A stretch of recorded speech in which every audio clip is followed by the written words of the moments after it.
Hello, everybody, and welcome to Ford Field in Detroit, Michigan, site of the Mid-American Conference Football Media Days. We get set to kick off football season, and we will do so by talking to a couple of Buffalo Bulls double trouble, as a couple of twin brothers who are sophomores, James Patterson, Jarrett Patterson. James, let's start with you. As a freshman, a major impact on the defensive side of the ball as a linebacker. At what point did you kind of realize that you could impact the team as a freshman, and what was the biggest key for that? I know I always could, but, I just had to get the chance. And, when I did, I made the best of my opportunity and just go out there, contribute for the guys, and play for the team. Jerry, you were a MAC Freshman of the Year, just an outstanding job running the football. At what point did you realize, boy, these skills translate, I can be a factor here as a freshman? I always knew that I had the ability to contribute. Like James said, I just need an opportunity to showcase that to the coaches so I can gain my trust and just contribute to the team, so help them win. You guys set a school record, 10 wins, went to the MAC championship game. As a freshman, what is it like, and was it even special that you were doing it with your brother? And was that a goal? Let's talk a little bit about that. It was a goal. He used to tell me every night, because we're roommates, we need to go to MAC championship, we need to go to MAC championship, And he actually wrote it down like on a piece of paper and hang it on his wall. So he would look at it every night before he went to bed. Was it a goal to play Division I college football together? Yeah, absolutely. That was a dream of ours since we was young. Since high school, the recruiting process for me was slow. We didn't have the same offers, but University at Buffalo gave that opportunity to us, and we just took advantage of it, and we just enjoying the ride, enjoying everything about it. Now you were the MAC Freshman of the Year. You're on the watch list as the best college football player, the best running back. You had a great freshman year, over 1,000 yards, 14 rushing touchdowns, 5.5 yards a carry. What do you want to see from yourself this year? This year, I just want to make even more steps. Last year I just felt like I'm the new guy. But now I feel confident. I feel comfortable just being around the team. I'm a sophomore.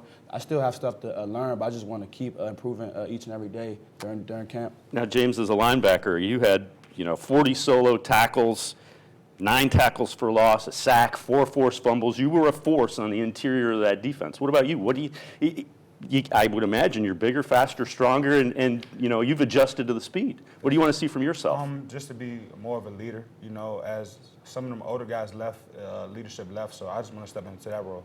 You returned 6 starters on each side of the ball. As a team, what do you guys believe? What do you see for yourselves? We're still good. Don't panic because a lot of people left. We're still good. Now, you returned 5 guys that on that offensive line that played significant playing time. As a running back, you got to be smiling. Those holes are going to be there. That's huge, to us, to the running back group. That's huge that we have 5 O-line returning. But we also got we have a good group of receivers that's going to step up this year.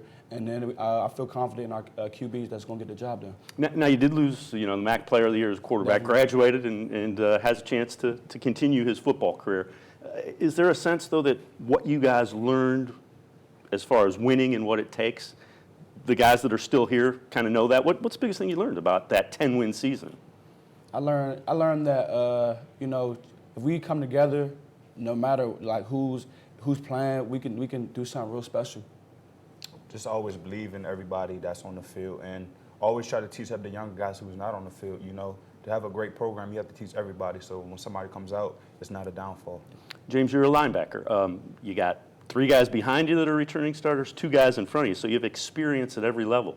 What do you see this defense being? Oh, it's going to be another year of havoc. I try to tell a lot of people that don't worry about what happened last year. It's a new year. We have a lot of people who played, and we're going to cause more havoc. What's the biggest thing you learned, Jared, as a running back? The speed of the game is obviously different. Guys are bigger, faster, stronger. What's the biggest thing you learned freshman year that you want to take into this sophomore year? The biggest thing I said that I learned is just, like you said, just being more of a leader, studying my opponent. That's definitely helped me a lot. And it just makes the game more easier for me. Well, the Cunningham, we appreciate it. Jared and James Patterson, we appreciate the time, and best of luck. Keep that up. Keep that going. That freshman year was outstanding. Good luck on sophomore year. We're going to take a quick break here. When we return, we'll talk with the head coach of the University of Buffalo Bulls, Lance Leipold, here. MAC Media Day from Ford Field in Detroit, Michigan.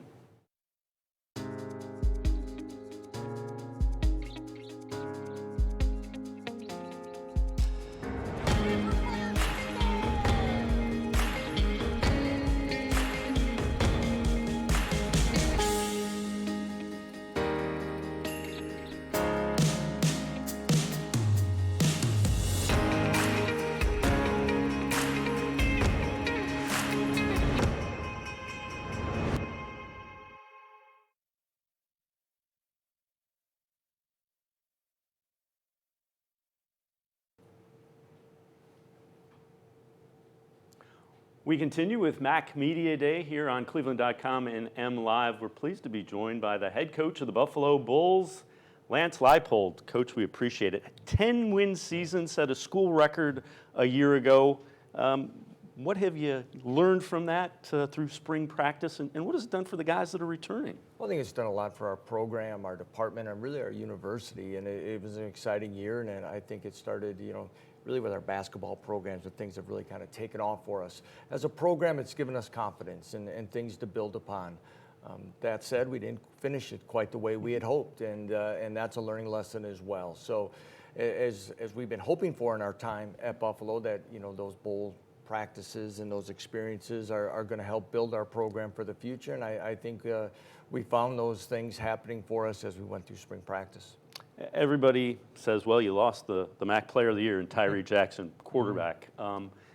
Tell me a little bit about the guys battling to become that quarterback, and then we'll dovetail into what you have returning. Yeah, we have 3 guys that are going to battle it out in August, and that's, sometimes they feel it's coach speak and things, but we do. Kyle Van Treese is a young man who's got 1 career start under his belt as a true freshman when Tyree and Drew Anderson were hurt. Dominic Johnson is a young man with a lot of ability, got a little playing time last year. We were able to redshirt Kyle last year, and Dominic's played on our basketball team as well, and he has great leadership ability, and guys rally around him really well. And a young man that redshirted as a freshman last year, Matt Myers from right in the Buffalo area. All bring different things to the table. All are very talented, and whoever wins that job, we're going to be confident they're going to lead our football team. Let's talk about what you returned. You returned 5 guys that started on the offensive line at least 5 games, most multiple in the 10 to 13 range. And you return a running back who was freshman of the year.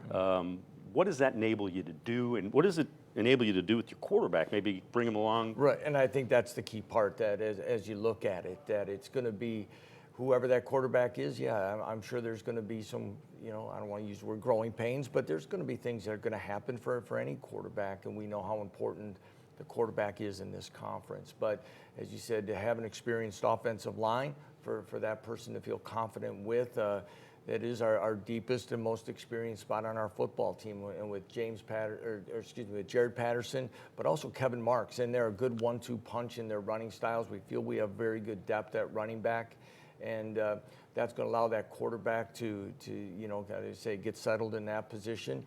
And a lot of unknowns on the outside, but very confident that we're going to have some names kind of really surface that people are going to quickly learn about. You returned 6 starters on the defensive side of the ball. What do you expect to see from the defense? Well, when you lose somebody in the middle like a Khalil Hodge and what he's done, obviously that becomes kind of a topic conversation. But as we feel like we've been able to recruit and develop and fully now transition to our 4-man front now going into the 5th year, we feel there's some names that played some very steady football for us. James Patterson, of course, is here today. A young man by Gaddafi Wright, I feel, is really ready to take the next step at the outside linebacker position. Eddie Wilson is a young man that played defensive tackle, started in the championship game as a true freshman also. So we have some guys but not only important about certain individuals, I really feel that the depth, and of course you rotate guys on defense more frequently than offense, and I think we're going to have some guys that are going to be able to, again, give us a solid core there. Have you seen kind of the program elevate the way you would like to? And you won 10 games, which is a school record, so you're in a pretty good spot. And I'm sure coaches, it never grows as quickly as you want it to. I was going to say, ask my wife or something. It's one of those, it's like part of our job is to look and appreciate what we have, but of course keep pushing and that. And, felt very, very proud of what we were able to get done last year, but left, as we said, things on the table. Happy where we're at, but again, we're judged on what we do each and every day, and it's going to be an important year, and for us to keep growing. And I think if we can continue to do that, then I think the stability and the consistency that we strive for the day we were hired will start to show itself. Have you sensed the team kind of grow and get more confident with the success they've had? Yes, and I think with a couple of the departures that we had, and we mentioned Tyree, and when there's a couple unexpected ones, I think some other young men were forced to maybe move into that leadership role faster than maybe they anticipated. And not just at quarterback, it's across the board. And And as we grew through the spring and as the guys returned for the summer workouts, I could really see the change in the maturity and the excitement of what this team wants to go get done and the challenges that they want to embrace. I kind of joked with you when you walked in about the recruiting trip where you got the Patterson twins to commit. That's, that's huge. And did you know did you know that you had that level of freshmen when you got them? Well, real quick, they're special young men, and one of their high school assistants played at Buffalo, and they had the connection.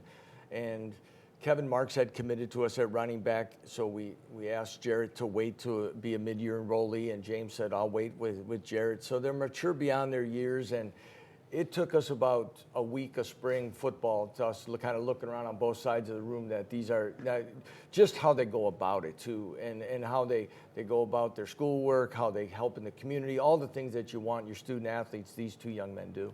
Well, you would think you'd look for another recruiting trip where you can get a couple guys that can come in and start on each side of the ball and be effective. Right. We said before, like after Khalil Mack, Khalil Hodge, we're going to look for Khalils, and now we're going to look for twins and Pattersons, I guess. But whatever can help, and I guess to our budget manager, I guess we saved a lot of money going to get twins right in the same home too. So and give them a big check mark because they got that one. They hit a home run with that one. They're special young men. We appreciate the time. Best of luck. We appreciate it. Thank Coach. you very much. Appreciate it. Coach Lance Leipold from the Buffalo Bulls Mac Media Day will continue from here in Ford Field on cleveland.com and MLive.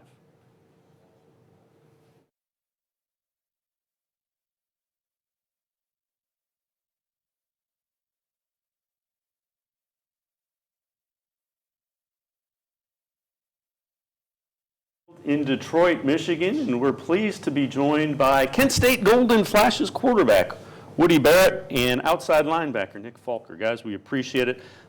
Start with you, Woody. Offense, huge improvements last year over a season ago, the season before. 11 points better, 108 yards a game in total offense better, and now you're in the second year of this offense. What does that mean for the quarterback?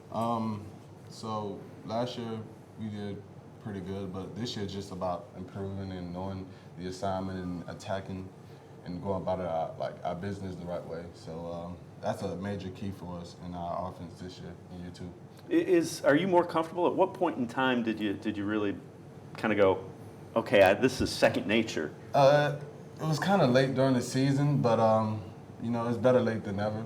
So I'm really looking forward towards this season, and I'm ready to get after it. Nick, let's talk a little bit outside linebacker, 17 solo tackles, 5 tackles for loss, sack, interception. You were a force. You guys returned 6 guys on the defensive side of the ball that were starters. What do you expect that defense to look like, and what's your role in it? So we have a good core group of guys on the defense, a lot of older guys, a lot of vets, guys who've been here for a while, know how to go about their business the right way, basically. And those guys will bring in the new guys that need help and really don't know, how to go about themselves, and we'll take them in and we'll teach them and come together as a unit. So, what'd you get a sense from spring football? What's that unit going to be like? And I know spring is a little different, but you can kind of get an idea of an attitude and that kind of thing. Yeah. So really, for us, last year was a big adjustment period, and coming into the spring. Now everybody's comfortable with the defense. They know what they're doing. They know where they're supposed to be.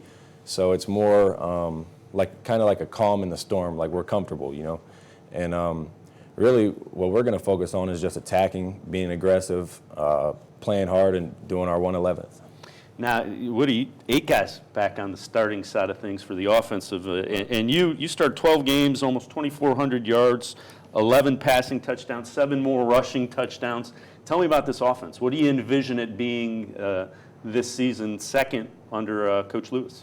I feel pretty good about the offense. I feel a lot more comfortable with my feet and going through my progressions and my reads, and I'm just a lot more confident and not complacent about where I was. And I'm carrying a big chip on my shoulder, and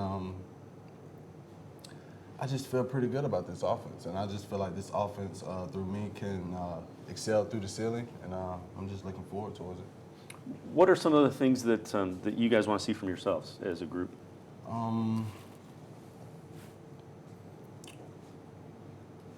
Just dominate. Dominate. Have you sensed the confidence level kind of grown as well? Yep. Oh, yes, sir. Drastically, yes. What's the biggest difference that you've noticed between this year, the second year for Coach Lewis's program, and the year before? And I know it's only spring, but you get a sense of it. I feel like we're all coming together, and we're all buying in, and guys are just ready to compete and go all out for Coach Lewis, you know? What about you, some of the things you're working on as a quarterback? Just slowing down my progression and taking my time with it, and just having a sense of urgency about my business, and just being accurate with the ball. What about you? Outside linebacker, what are some things you want to see from yourself as you develop and go through the season? For me, I really just want to be a guy that anybody that's out there with me can rely on. I want to be able to, there's times in the games where you get tired, stuff's going fast, and you don't feel like you're worried about yourself, and I feel like I could do a better job of just helping everybody else out and talking, communicating, just being the best teammate I could be on that while we're out in the field. Well, we appreciate it. Nick Faulkner, Woody Barrett, quarterback, Kent State Golden Flashes. Good luck, guys. Appreciate the time. We're going to step aside, and when we return, we will talk to Kent State head coach Sean Lewis. It's Mac Media Day from Ford Field in Detroit. It takes attention to detail. With your local Bryant dealer, you're getting more than just a technician. You're getting someone who pays attention to your needs and the little things that make a big difference. It takes a dealer you can rely on. And to keep your family cool this summer, let me show you how this works. it takes Bryant. Bryant. Whatever it takes. Bryant, born in Northeast Ohio and doing whatever it takes to keep you and your home comfortable since 1904.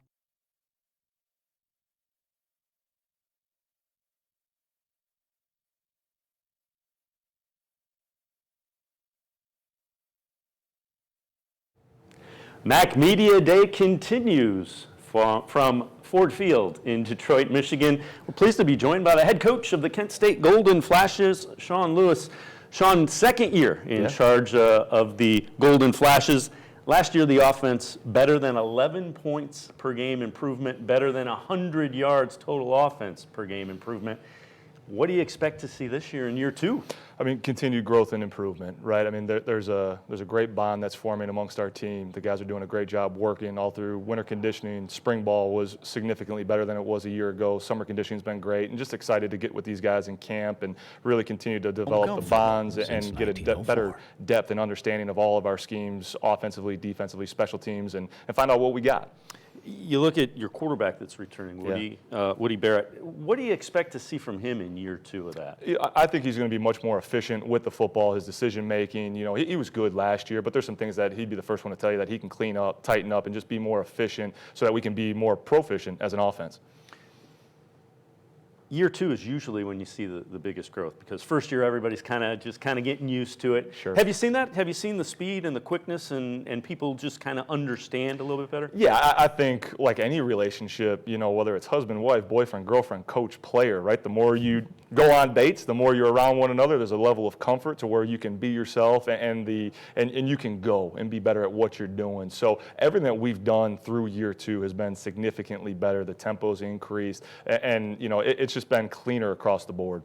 You return 8 starters on offense, 6 on defense. Mm-hmm. What do you expect to be the strength of this team? I think overall, I mean, I think our back end defensively is really strong. You know, 3 out of those 4 kids in the back end are really good players. Our linebacking core with Nick Faulkner and Matt Barr and Cepeda Phillips, who got a bunch of time last year, and young guys, you know, like Mandela Lawrence Burke are really coming along. And then offensively, I think our skill guys are a special group. You know, we have unique depth for this league, in particular at the quarterback position, with not only Woody, but also Dustin Crum. We got some great depth at our wide receiver position, and our running backs, you know, we got a nice group of kids there as well. When you look at Woody, What does he do? What makes him kind of special and makes him fit in what you want to do? Well, the good Lord touched him and said, "You're going to be special," right? I mean, so he has some physical tools that make us look good as coaches at times, right? But you know, he's got a very charismatic personality, so the guys gravitate towards him. He's growing as a leader, which is really cool to see. You know, and he wants to be great. You know, so he's willing to work at his craft and really develop day in and day out. If there's an area of the team that you would say, if we can get this the way we want it to, we're going to be that much further along, what would it be? I think it's both of our lines, right? I think we have to develop depth. We have to develop, you know, who those guys are going to be, and that's where the games are won and lost. And so we have to. It's a major point of emphasis going into camp is to get both of our O-line and D-line right, and for those guys to continue to grow, develop, and improve and step up. And we got the guys to do it. We just got to figure out who those cats are going to be. When this team is where you want it to be, is playing like you want it to be, what are we seeing on the field? You're seeing a bunch of hungry guys that are running around having fun, playing together, celebrating together, attacking the football defensively, generating turnovers, a fast-paced offense that can score from anywhere on the field, and a special teams unit that can change the course of a game in one play. You're one of the youngest head coaches, if not the youngest, in major college football. How much fun are you having? I mean, it isn't too much. You're not too far removed from when you played in college. Yeah, I think I have the greatest job in the world, to be around these guys, to spend time with them, and to be able to relate to them, I think, in the way that our staff can, not just myself, but our whole staff can. We have a special bond that's been forming since we got there, and, I mean, there's not a day that it's work at all. It's a joy to go in and be around these guys and to spend time with them and to help them become better young men. Sean Lewis, we appreciate the time. Best of luck. Sean Lewis, head coach of the Kent State Golden Flashes. Mid-American Conference Football Media Day will continue here on cleveland.com and MLive.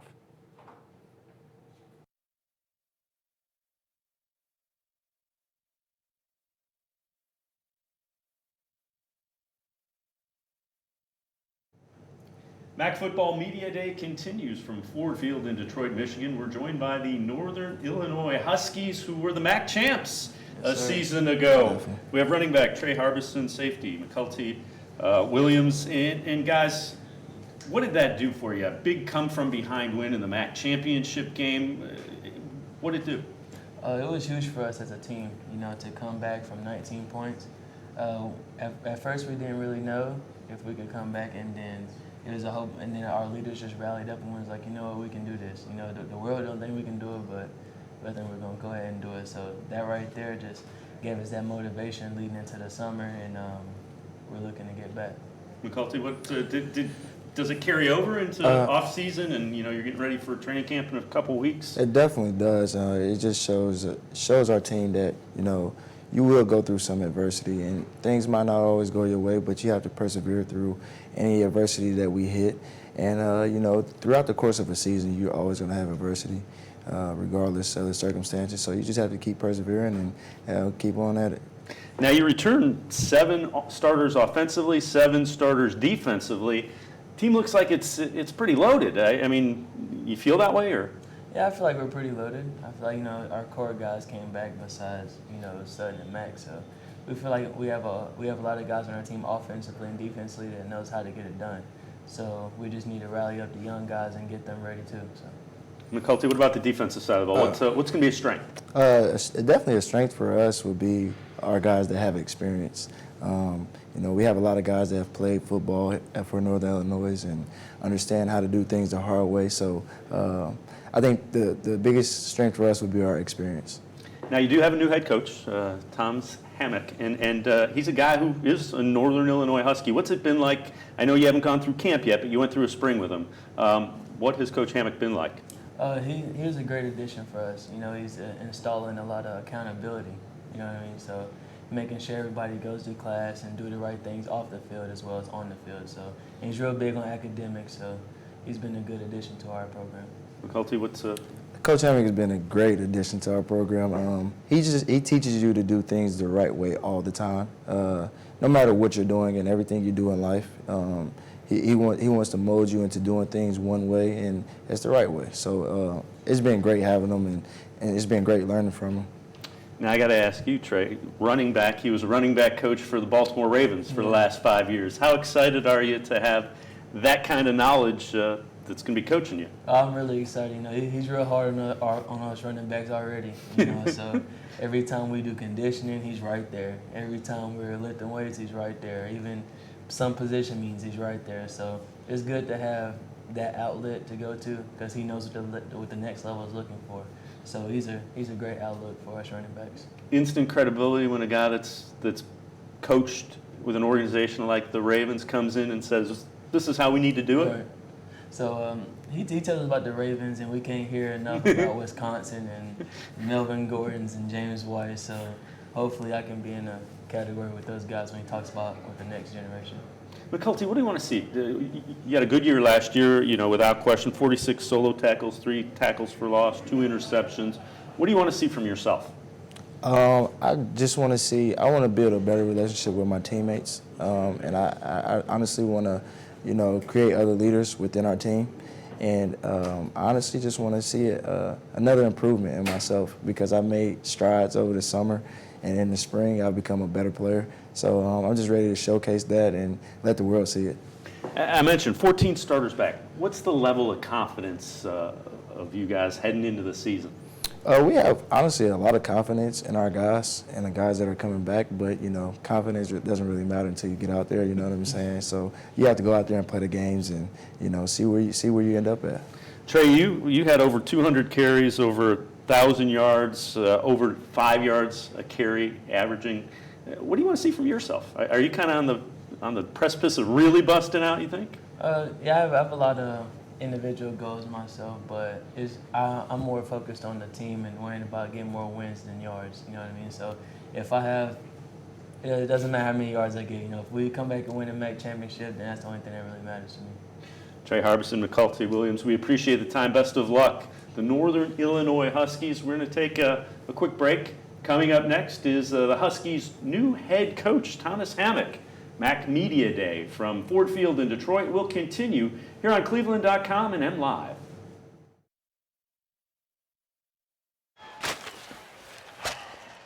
Quit eating your burgers off a coffee table. If you want to eat a burger, put it on a bar. Follow your instincts to B-dubs for the new All-American Cheeseburger. Fresh, juicy beef smashed till it's crispy around the edges, covered in gooey cheese, and stacked to the ceiling with deliciousness. And knock that baby down with a frosted beer at the bar, just like the sports gods intended. The new All-American Cheeseburger at Buffalo Wild Wings. Roar!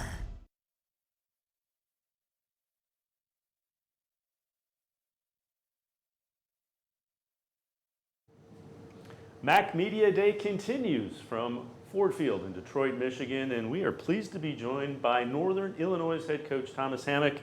Coach, first-year head coach, what was it about Northern Illinois? And I know you're from there, but what was it about that opportunity that kind of jumped up and said, you know, I want to take advantage of that? You know, obviously, my passion for NIU is through the roof. You know, I've been associated with the program since I was 17 years old. So the opportunity to come back home and continue with the winning tradition that's been established over the last, 10, 12 years was something that was exciting to me. I think we have a great group of young men that work hard. We're very demanding, and I'm excited to get the season started. You spent the last 5 years as a running back coach for the Baltimore Ravens. How much of what you learned there do you want to bring to your guys at Northern Illinois? Obviously I spent 11 years in college before I went to the Ravens, but just to see a different dynamic, how organizations are run at the pro level we're melding two different things, but it was a great experience, a great learning experience, and we had great leadership with John Harbaugh, Ozzie Newsome, and the structure and the accountability are the things that we're going to bring to the program.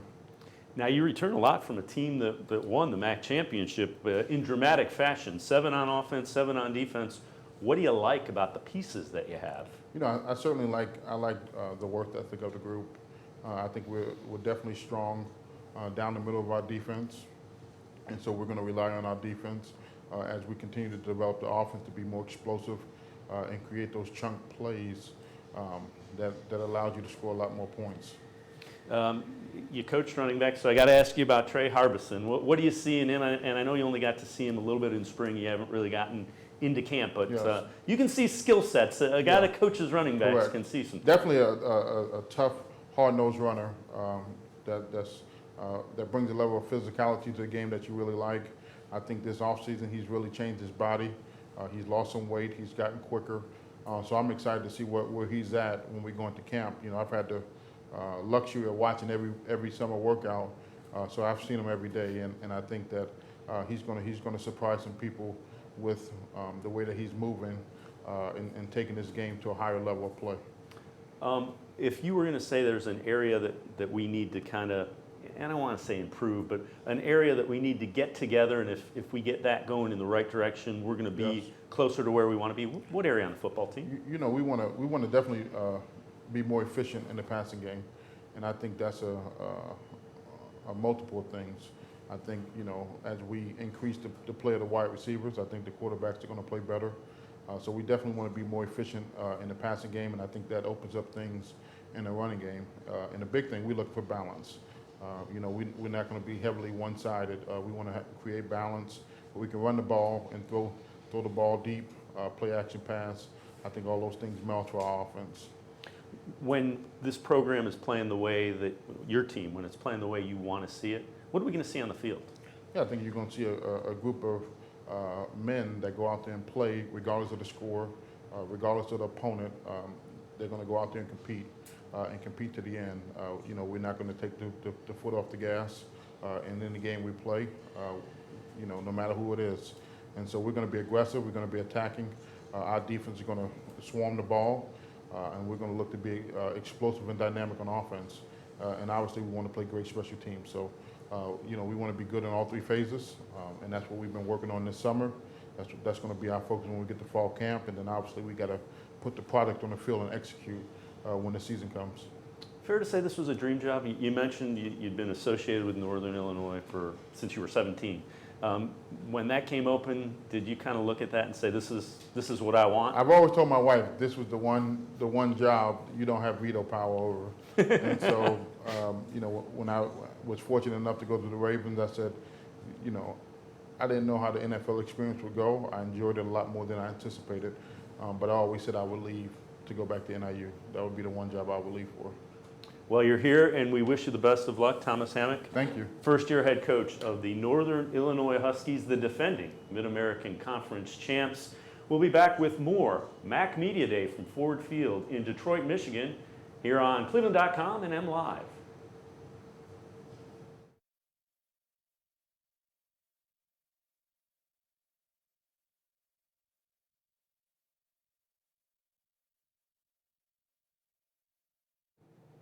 Mid-American Conference Football Media Day continues from Ford Field in Detroit, Michigan. We're pleased to be joined by the head coach of the Ball-State-Cardinals, Mike Neu. Mike, we appreciate the time. Thanks very much. Fourth year in charge of your alma mater. Yes. How excited are you? So your initial class are now seniors. Yes, there's been a lot of effort that's gone into it by our staff. You know, obviously starting on the recruiting trail and trying to sustain success in the recruiting trail. And we've had some growing pains the last couple of seasons, but very excited and optimistic about this football team and this season. We return the most experience that we've ever had. We've been through a lot of development in the weight room. We've been through a lot of development on the practice field, and we've made a lot of strides, but now we need to take it to the next step. And I know our guys have worked that way since the beginning of January when this team started to take shape, and very excited about that. You return 8 starters on offense, 9 on defense. What area do you think will be really the strength of this year's team? Well, I think, you know, for the first time, the strength of the team hoping is in the trenches, because that's always been the challenge for us when we've had injuries over the last couple of seasons. We've had to play a bunch of guys. Well, now those guys are all returning. Now they've all had playing time. Now they've gotten stronger and bigger in the weight room, and they understand what the speed of the game's all about. So hoping that that's the strength of our football team, because we want to be able to run the ball, and we're going to continue to improve defensively. We've got a great linebacking core, both with the inside and outside guys. All the starters return. We have depth there. And there's no question that we got to be able to run the ball and play great defense in order to have a chance to compete for a championship. And that's the ultimate goal for this football team. I mentioned Ball State, rather, your alma mater. Was that fair to say that's the dream job that you always pointed to? You know, I've never been one of those. I was very fortunate before I came back to Ball State to work for the New Orleans Saints organization for 13 years. I loved it there, was not looking to leave. It was like family. But when you have an opportunity to go back and coach your alma mater and you have that feeling in your gut, you just simply cannot ignore that. And my desire to get back and to try to make a difference at a place that was so special for me as a student athlete has been a great challenge, but I'm very confident that it'll be a rewarding one here in the near future. And I believe in our guys and the amount of work that they put into it. So it's great. You put a lot of pressure on yourself too. There's been some sleepless nights over the last couple of years, but I do feel very confident that that's about to pay off. I can sense the excitement just with this year's team. Let's talk a little bit about Malik Dunner, guy that you switched positions of. Was pretty effective running back. You switched him to wide receiver. Yeah. Not only was he a very effective and very productive running back, also as a kick returner, but Malik is no question one of the fastest players in our program, and to move him to wide receiver and to try to capitalize on his speed down the field. Drew Plitt's a quarterback that's had a ton of success with a downfield passing game, and to see him make some of those throws down the field on go routes and some post routes, Malik's one of those guys that can certainly capitalize on those. And make no mistake, we can still get him in the backfield when we want to and still have some touches that way. But number one, getting the ball in Malik's hands because he's such an explosive playmaker. He's got a great touch tape. If you look at his highlights from the last couple of years, got a lot of production. Wide receiving core looks to be a strength as well. It is. It is a strength for us. Returning an All-MAC player in Riley Miller, returning an All-MAC player in Justin Hall. Obviously, Malik's moving there. Antoine Davis, Johines Tyler. There's some depth there and a lot of excitement, and we'll try to play those guys in a rotation to try to keep them fresh because it is a long season. We feel very confident. We got different types that can certainly bring and each have an added dimension, and we're going to try to utilize all those guys.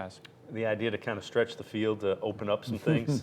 That's right. And being a quarterback, and it's always fun to score points, throw the ball, but I am a firm believer that being able to run the football and play defense is ultimately the consistent recipe that wins championships. And our running game, Caleb Huntley 2 years ago, came onto the scene as a true freshman with over 1,000 yards. He was injured last year halfway through the season, but he's a 225-pound bruising back. And we added a grad transfer in Walter Fletcher from Edinburgh, who was a finalist for the Harlan Hill Award. That certainly a great compliment and a great addition to our program as well.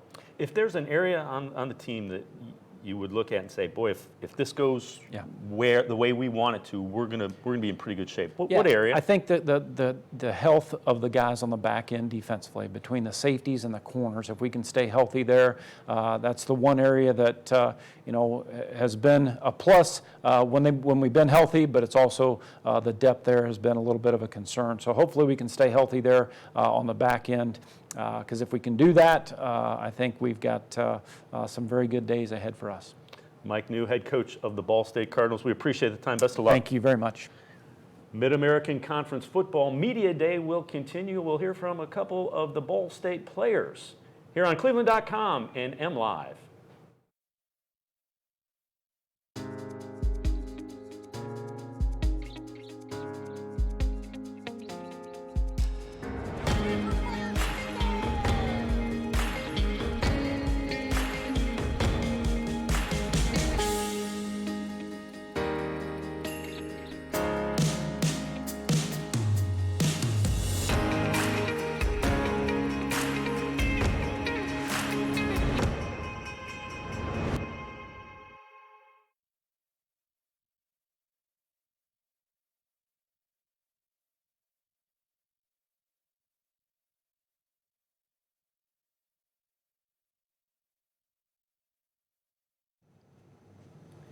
Mid-American Conference Football Media Day continues from Ford Field in Detroit, Michigan. Ball State players Malik Dunner and Jacob White Malik, let's start with you. Wide receiver now, transitioned rather from running back to wide receiver. How's that going, and what do you like about it?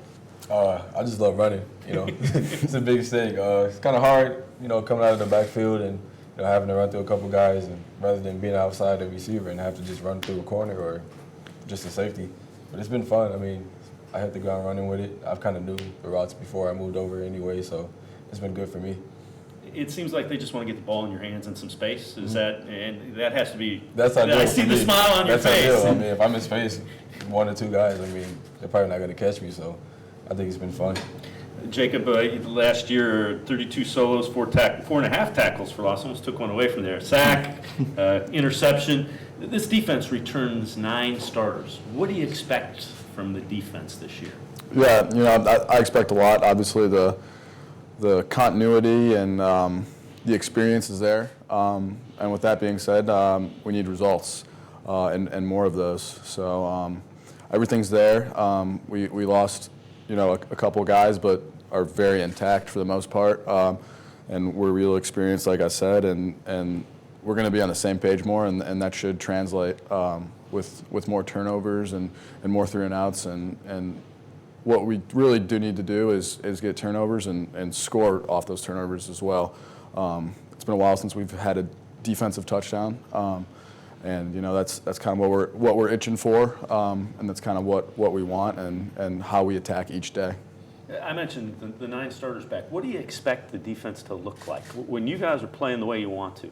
What's the defensive side of the ball going to look like? Yeah, just swarm. A lot of hats to the ball. A lot of guys kind of in that last camera lens around the ball. I expect 11 wild men out there with kind of throwing their bodies around and not worried about how you're going to feel the next day. And that's kind of what we're striving for. And I'm really excited for our defense. We had a couple guys change positions, and a couple other guys that we've relied on that are going to start for us too. So it should be a different Ball State defense, and we're really excited for the season. If we could fast forward, we could, but it's a waiting game now, I guess. Got to go through camp. Yeah. Malik, 8 on offense. What is the strength of this offense? What do you look for? I mean, we got a lot of people back, and kind of like Jacob said, I mean, we lost a couple guys too for personal reasons, and they had to do what they have to do. But I think it's big, having those guys back, especially on the line, the experience up front. I mean, everything starts up front. Everybody knows that, so I think that's the biggest thing is just having guys that's played. I mean, I feel like we're one of the oldest teams in the MAC, and to have everybody back, everybody can do what everybody can do, so it's good.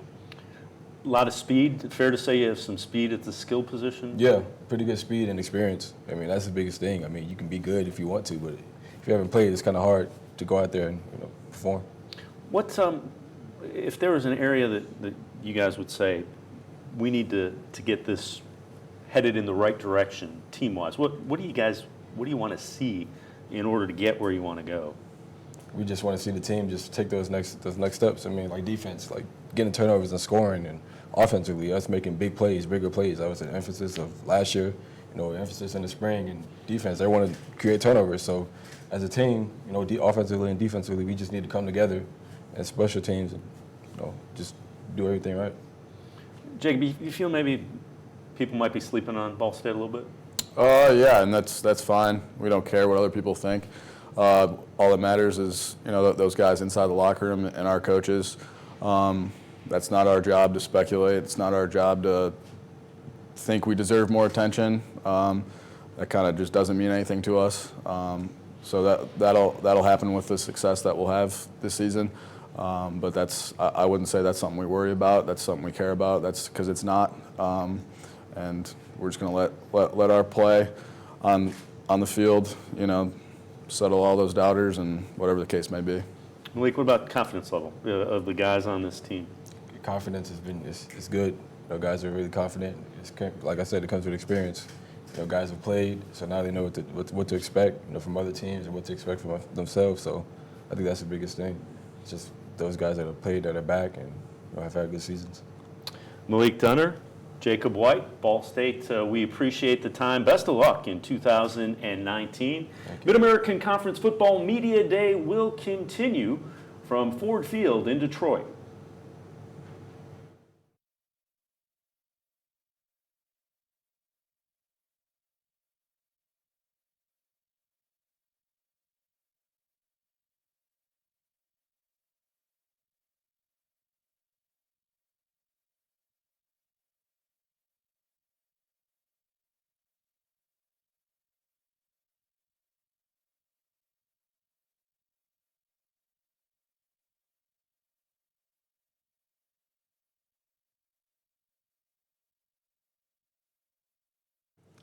Mac Media Day continues from Ford Field in Detroit, Michigan, live on cleveland.com and M Live. Dave Bacon, we're joined by the Akron-zips, Alvin Davis, defensive back, Cato Nelson, quarterback for the Akron-zips. Guys, new head coach, Tom Arth, a native Northeast Ohio guy. What's the difference been like? And I know you only got through the summer, you haven't started camp, but what's the difference been like? He brings high energy. He's excited every day for practice. He's very competitive. He's out there screaming, getting us together. I love it, man. Cato, he's quarterback like you were. Yeah, and it's different because like he'll actually like work out with us sometimes. He's a coach that I think has shifted the focus of this team a lot in the right direction. And I think over the spring, we had our GPA went up like a lot better. And I think he's just been great for us since he's been here. Cato, you had a really nice year. 11 starts, over 2,300 yards passing, over 300 yards rushing. What do you want to see from yourself, and what about this offense? Is it going to look different, and how do you like it? I think it does look different, especially with Arth being here and him playing behind Peyton Manning being in the league for so long. We're running a pro-style offense now, and I think offensively it's good for all of us, especially because we're trying to make it to the NFL someday, to be able to speak that language and know that type of offense, and I'm just really excited. Alvin, 3 defensive starters back. You had 11 starts, pretty good year. 43 solos, 4 interceptions, 2 fumbles, couple forced fumbles. You were a force by the ball. Is that a goal, and what do you want to see from yourself? Honestly, I just want to show that I can cover more, but the goal is to win games. I would love for this team to just win games, show the young guys that winning games are actually fun. The bus ride home, just laughing and talking with each other. That's a great feeling, and I just want them to experience that too. Defensively, if you were going to say, if we can get this area of our defense set, we're going to be in pretty good shape, what would it be? It's kind of a point of emphasis defensively? I would start with the front 7. You know, in every football game, the front 7 is what sets the tone of the defense. If the front 7 is wreaking havoc up front, then the back end is going to do just fine because the ball is pretty much going to be thrown up. So I would say the front 7. Cato, you mentioned Tom Arth and Peyton Manning. They broke film down together. How excited are you to play for a guy that gets to that level of an offense? I'm really excited. You know, it's always exciting to learn from a guy who's played in the league and from a guy who was behind Peyton Manning, and because they know the game and they've been around a lot of great offensive minds, so it's really exciting. What are some things you're working on? Some of the things that you want to get better at? Like I mentioned, had a really good year, but you know, competitors always want to get better. Right. I think a big thing for me is just being more accurate and like making sure I'm better in the pocket. So a lot of Coach Arth and the quarterbacks I've worked on is just pocket awareness and like footwork in the pocket and being able to deliver from the pocket. Are you pretty comfortable with what they're going to ask you to do? I am. I'm very comfortable with it. I'm like I said, I'm really excited and for a year in this offense and for this offense. So yeah. Alvin, the defense. What type of defense do you guys want to have? That group, you know what you guys know what you want your identity to be. What do you want it to be? Our identity is we're going to stop the run. That's what we're going to do. We're not going to let teams. I know in the previous years we've kind of ran into teams that have ran the ball quite easy on us, but this year I believe it's going to be very different. That's our goal, stop the run. What about confidence level? Do you guys, go ahead. Oh yeah, we have a lot of confidence. The young guys came in with a lot of confidence. They came in with a chip on their shoulder. They're pushing the older guys to be better, and everyone just around each other, just pushing each other, so the confidence level is very high. Cato, I ask you the same thing. As quarterback, all the eyes are on you, and I know you like that, but right. Tell me about it a little bit. like he said, everyone's really excited, especially on the offensive side of the ball. We have a lot of like returners and Andre Williams, Nate Stewart, and Jonah Morris. Like I said, I return. We got a couple linemen that come back in Trevor Brown and Brandon Council. We bring back our starting running back in Deltron Sands. So on the offensive side of the ball, it's just experience, I think, that we have an edge on. And like I said, we're really excited to get this thing started with Coach Arth. Cato Nelson, Alvin Davis, appreciate the time. Best of luck. Thank you. Akron-Zips. Thank you. And the media day, football media day for the Mid-American Conference will continue from Ford Field in Detroit, Michigan, here on cleveland.com and MLive.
Pleased to be joined by the first-year head coach of the Akron-Zips, Tom Arth. Tom, I remember you as a player for St. Ignatius back in Northeast Ohio. You coached at John Carroll. You went to UT Chattanooga for a couple of seasons. Your roots are deep in Northeast Ohio, almost in North Carolina, in Northeast Ohio. What about the Akron job appealed to you? Well, I think just that, the fact that this is home for me. Growing up in Northeast Ohio, playing high school, college football in Northeast Ohio, coaching the majority of my career in Northeast Ohio is has been such a special, part of my life. And I think so much of the person I am is because of the people that I've been around, the schools that I've had the opportunity to go to, and the players that I've had the opportunity to coach here in Northeast Ohio. And I think, for that reason, it was just such an incredible opportunity for my family and I to return to Northeast Ohio and to be with the rest of our family. Just an incredibly rare and special opportunity for us. I see from the early going, you got the job reasonably late. It isn't like you had a lot of time to recruit, but it looks like there's an emphasis on Northeast Ohio and getting guys that can play to come play at Akron. Absolutely. I think for Akron to be successful, the type of university that we are, we have to do a great job in Northeast Ohio. That is first and foremost our primary focus from a recruiting standpoint. And I think we're doing a good job. And I think that, as somebody, again, who has spent most of his life in this area, and, I fully understand what football means here and how important football is, and the quality of the high school programs, the high school coaches, the talent of the players, and how well they typically do at the college level. It's just, it's something that we have to do a great job of, is recruiting our local areas in order to be as successful as we can be. Having said that, what do you want to see from everybody has what they want their program to look like? They have a vision. What's the vision for the Akron-Zips under Tom Arth? Well, I think number one, it starts with the experience that we provide our student athletes to give them a great opportunity to be very successful in the classroom, to graduate, but beyond that, in everything that we do, to really create an environment that's going to prepare them for their life, that's going to prepare them for their future, to be successful, to become leaders. I think ultimately that's our responsibility, and I think football is such an incredible vehicle for that. And everything that we do, how we practice, how we install, how we train in the weight room, the way we meet with our team, it's all driven around those things, is to help them prepare to be the best that they can be, and to prepare to be successful leaders when they leave the University of Akron. And I think if we do a great job of doing that, I think wins will follow. I think we'll be very successful on the football field and off the field. And I think that that's something that's really important to me, is to create a program and a culture that the community of Akron and Northeast Ohio in general can be really proud of and want to be a part of, and want to come out and support the student athletes in our program because of what they do for their school, what they do for their team. 7 starters returned from a season ago on the offensive side of the ball, 3 on the defensive side of the ball. What do you see offensively that you like, that you think, boy, we might have something there? And you're an offensive guy. Right. No, I see a lot. I think overall as a program, not just on the offensive side, I've seen our team grow. I've seen our players grow in so many different ways, and I think that was the most important thing for me going through these past 6 months, is just really establishing what our expectations are, how we practice, how we prepare, how we perform in the classroom. Really establishing that, and it's been new for our team. It's been very different for them, and to their credit, they've embraced us, our staff, everything we've asked of them in ways that I could never have imagined. So it's been a really great 6 months. We have a long way to go and a lot of work to do, but I couldn't be more proud of our team in general.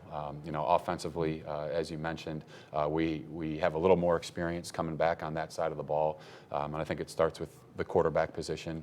Certainly, Cato, who you've had a chance to meet and to talk with, is a really talented player, and I've been really impressed with the way that he's learned our system, and really the growth that I've seen in our offense throughout spring. So really excited about him. I think we'll have a solid offensive line. We have a number of players returning with experience up front, which is critical to our success. We tell those guys all the time they're the heart and soul of our program. So for us to be successful, we need to do well and play well up front. And outside of that, our receivers, I think, is a really deep group that we're excited. We have a variety of different body types, different types of receivers, guys that I think that we can get matched up in a lot of different ways, and ultimately, kind of pair that with Cato, and I think we can, I think we'll be able to have some success on that side. Given the buy-in that you've got, how excited are you to get camp underway in a week, 10 days, whatever Right. it is. It seems like you can't wait to get the pads on and get this rolling. I am. I'm really excited for camp. I feel every year I'm going in and I'm always feeling like I've never been more excited for camp. And I think that, it's true. It really is because, again, this is a group of players that has exceeded my expectations, our staff's expectations, every single day since we've been here, in everything that we've asked of them. And I expect that to continue. And I'm excited to see, what we are and who we're able, to become throughout the course of the season. Tom Arth, first-year head coach of the Akron-zips. Appreciate the time. Absolutely. Best of luck. Thank you so much. Mid-American Conference Football Media Day will continue here on cleveland.com and MLive. Stay with us. It takes attention to detail. With your local Bryant dealer, you're getting more than just a technician. You're getting someone who pays attention to your needs and the little things that make a big difference. It takes a dealer you can rely on. And to keep your family cool this summer, let me show you how this works. it takes Bryant. Bryant. Whatever it takes. Bryant, born in Northeast Ohio and doing whatever it takes to keep you and your home comfortable since 1904.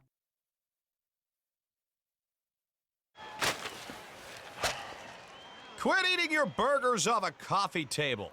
If you want to eat a burger, put it on a bar. Follow your instincts to B-dubs for the new All-American Cheeseburger. Fresh, juicy beef smashed till it's crispy around the edges, covered in gooey cheese, and stacked to the ceiling with deliciousness. And knock that baby down with a frosted beer at the bar, just like the sports gods intended. The new All-American Cheeseburger at Buffalo Wild Wings. Roar!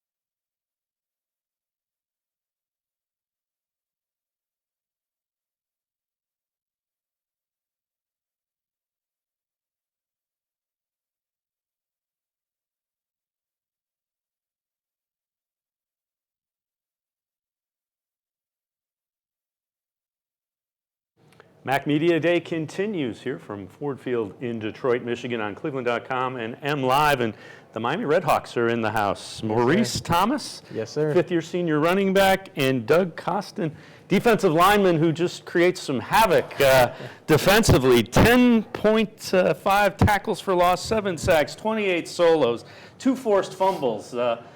Doug, you seem to like to get in the backfield a little bit. Tell me a little bit just about the mindset that you had there. My mindset is basically just create havoc, like you said. I want to get in the backfield, want to cause turnovers, big plays, because if we get the ball back to offense, I'm confident they're going to score. So I just want to get it back to them as much as I can. Doug, you're a watch list for the Chuck Bednarik Award for most outstanding defensive player in college football. So does that motivate you? Just the whole, we think you're really good. Right.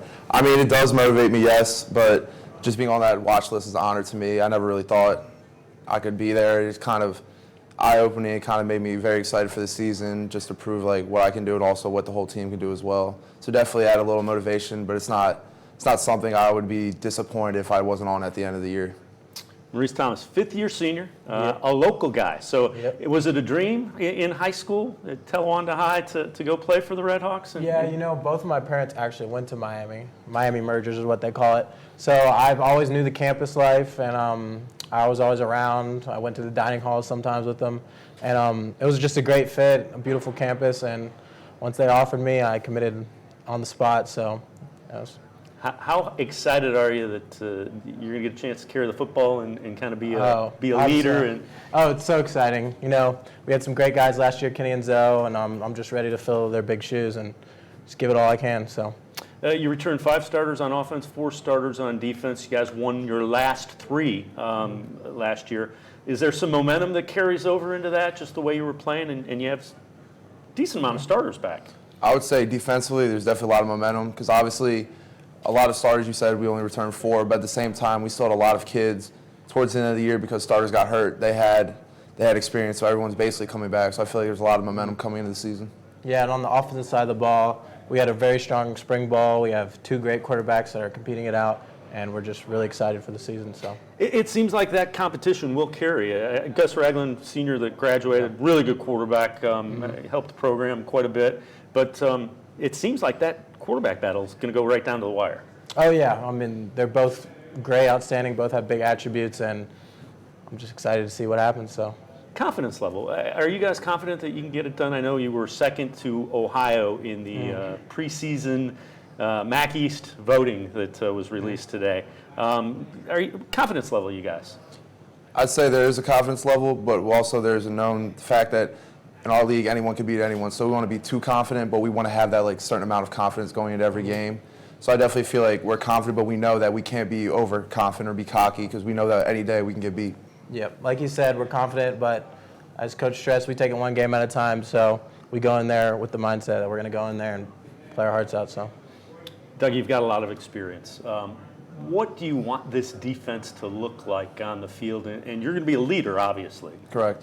The way I want them to look, I feel like everyone wants it the same way. We don't have one determined leader. It's kind of just everyone, and we listen to everyone. But we just want to be a hard-nosed defense. If you're going to try to run the ball on us, you're going to get 4 guys up front who are going to clog up the holes. We're going to have the linebackers coming up, corners, safeties, everyone. In the past game, we wanted to be lockdown corners, the D-line getting after the pass rush. We just wanted to be, after you play us, we want you to say, dang, like that team, we see why they do what they do.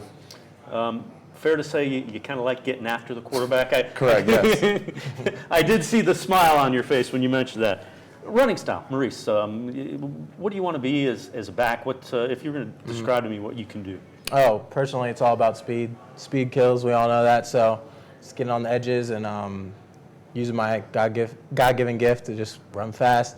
And then I know, like, for offense, we're high intensity. Once we're on you, we want to keep going and just gas out the defense and keep a high pace, high intensity.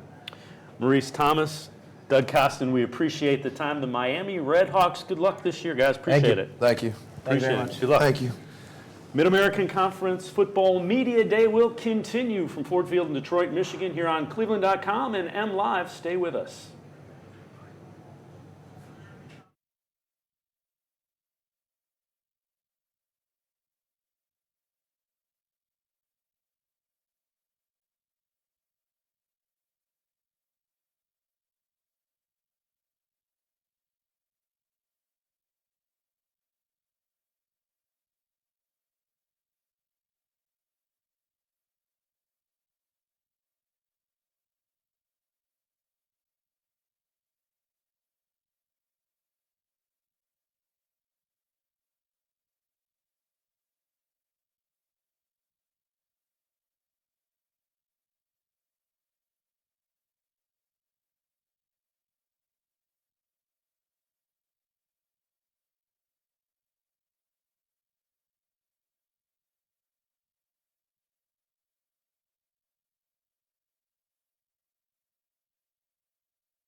Mac Media Day continues from Ford Field here on cleveland.com and MLive. We're pleased to be joined by Chuck Martin, head coach of the Miami-Redhawks.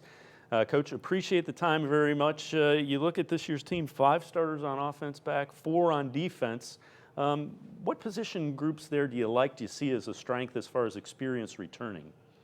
We got hit a little more on offense. Defense, it's a little deceiving because we lost 6 of our 8 senior starters by week 5 last year. So even though on paper from this time last year, this time this year, we have a lot of defense, but we have a lot of kids that started the last 7 games that are back starting. So we have a little more depth experience-wise on defense. Offense, the offensive line, the right side of our offensive line is back with some really good players that have played a lot of good football with Danny Godlewski and Jared LaRubia and Tommy Doyle. So I think that's been a strength. We averaged over 200 yards a game rushing in the league last year, which obviously if you can run the football and defend the run, you can win a lot of games. So obviously we're going to rely on those guys up front. And then we got Matt Skibinski, who's a senior. Skibbs has started a bunch of games for us. He's technically a backup last year, but he started a bunch of games. So we really feel like we got four starters back up front, which is a good starting point. Then obviously receiving, we didn't lose that. We lost a starter early in the year by week 3, but all our receivers that played the last 10 weeks are back. So led by Jack Sorensen, who had a great year for us and led our team in receptions and yards and touchdowns and everything else. So our whole receiving core is back, and we have good experience there. Obviously, quarterback is a position with Gus. We took over 5 years ago. We were a disaster, couldn't win. Talk a lot about we were 4-26 in league play over a 4-year span, and then when Gus took over, we were 16-6 the last 22 games of MAC play, and actually 15-3 when Gus started. So we won 83% of our MAC games, then you lose him, so he's obviously a huge loss. So competition's still wide open between Jackson Williamson and A.J. Mayer, and they both had good springs, but neither of them have much experience, so it was way too early to we weren't even trying to pick a starter. We were just trying to develop 2 young quarterbacks that we think are really talented. And do you see attributes of both that you like? And by all accounts, everybody says it's really close as far as the competition goes. Yeah, no, both talented kids. They both can run. They both can throw. They're both smart kids. They both just lack experience. So as the season goes on, it may boil right into the season. We have a crazy tough non-league schedule. I think there's 3 top 25 teams in the first 4 games, and they're all on the road. Couple Big Ten teams. Yes. So we will. The competition may run even through the non-MAC schedule to give them both experience because they both, and 2 to just see kind of how it sorts out.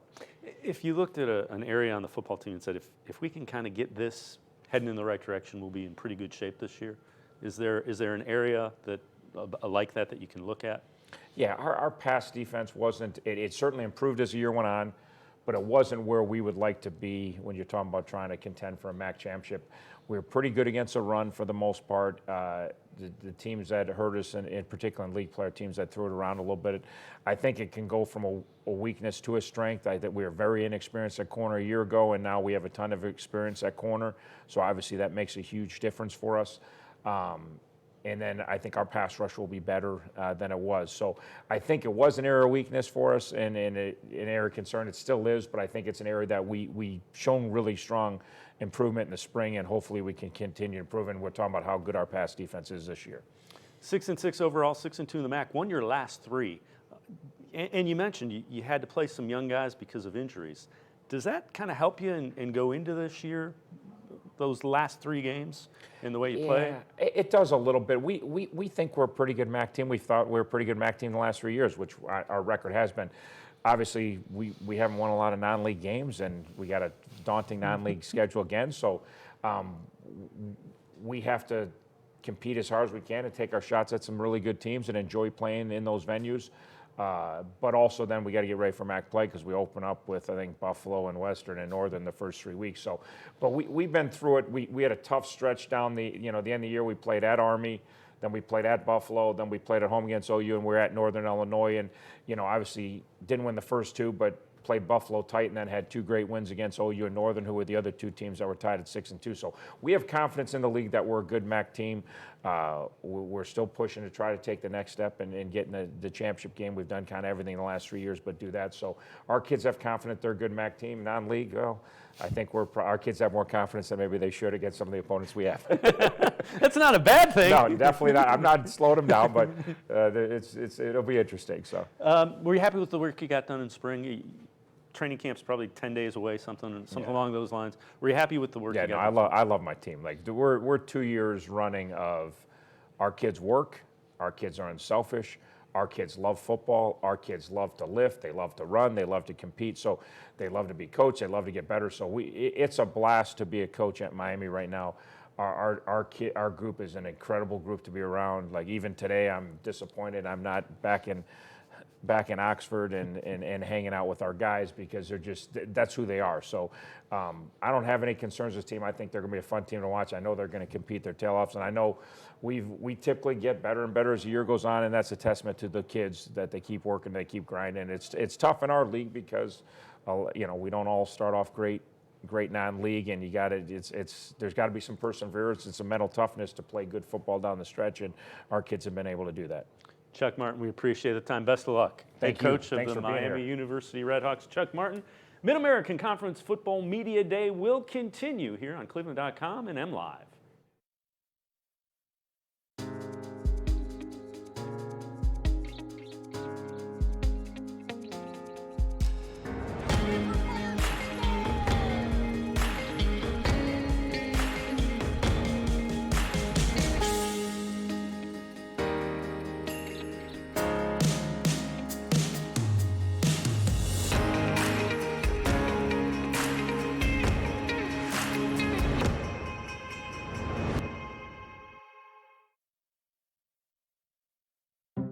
It takes attention to detail. With your local Bryant dealer, you're getting more than just a technician. You're getting someone who pays attention to your needs and the little things that make a big difference. It takes a dealer you can rely on. And to keep your family cool this summer, let me show you how this works. it takes Bryant. Bryant. Whatever it takes. Bryant, born in Northeast Ohio and doing whatever it takes to keep you and your home comfortable since 1904.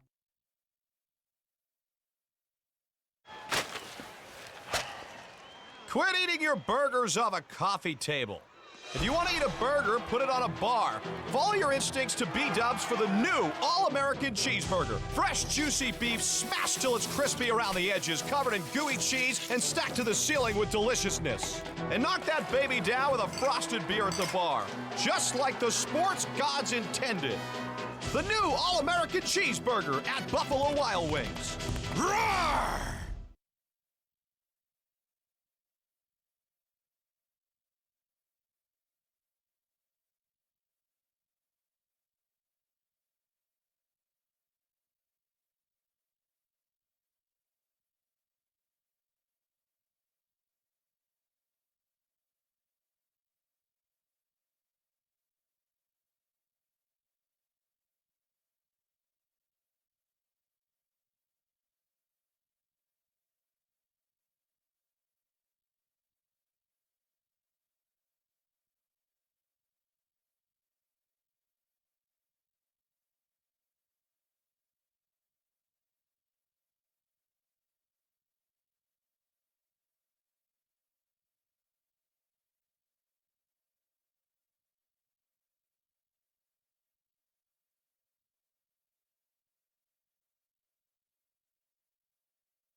Conference Football Media Day continues from Ford Field in Michigan here on cleveland.com and MLive, and we're pleased to be joined by the commissioner of the Mid-American Conference, Dr. John Steinbrecher.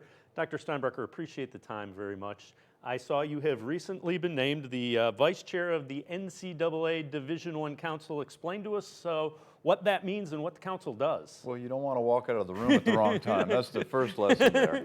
The Division I Council is the primary governance group of the NCAA. And so I'll serve as vice chair on it. It means I also have to be on a couple other smaller groups as well. But it's a chance to take a leadership position with that, and I'm gratified that my colleagues have asked me to do that, and it's a wonderful opportunity to kind of wave the Mid-American Conference flag as we do so.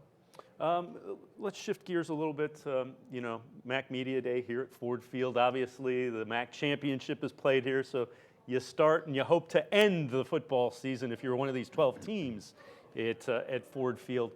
What has it been like just to see kind of the growth of the conference as far as football goes? Well, you know what, we've had a wonderful trajectory over the past decade or so.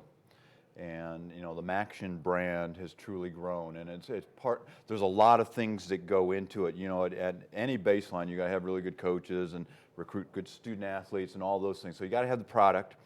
And then we've had the delivery tool to our fan base, which is our national TV partners, ESPN, CBS Sports Network. So we've been able to provide that. And then our November midweek windows gives us that unique opportunity to really have the spotlight shown on us.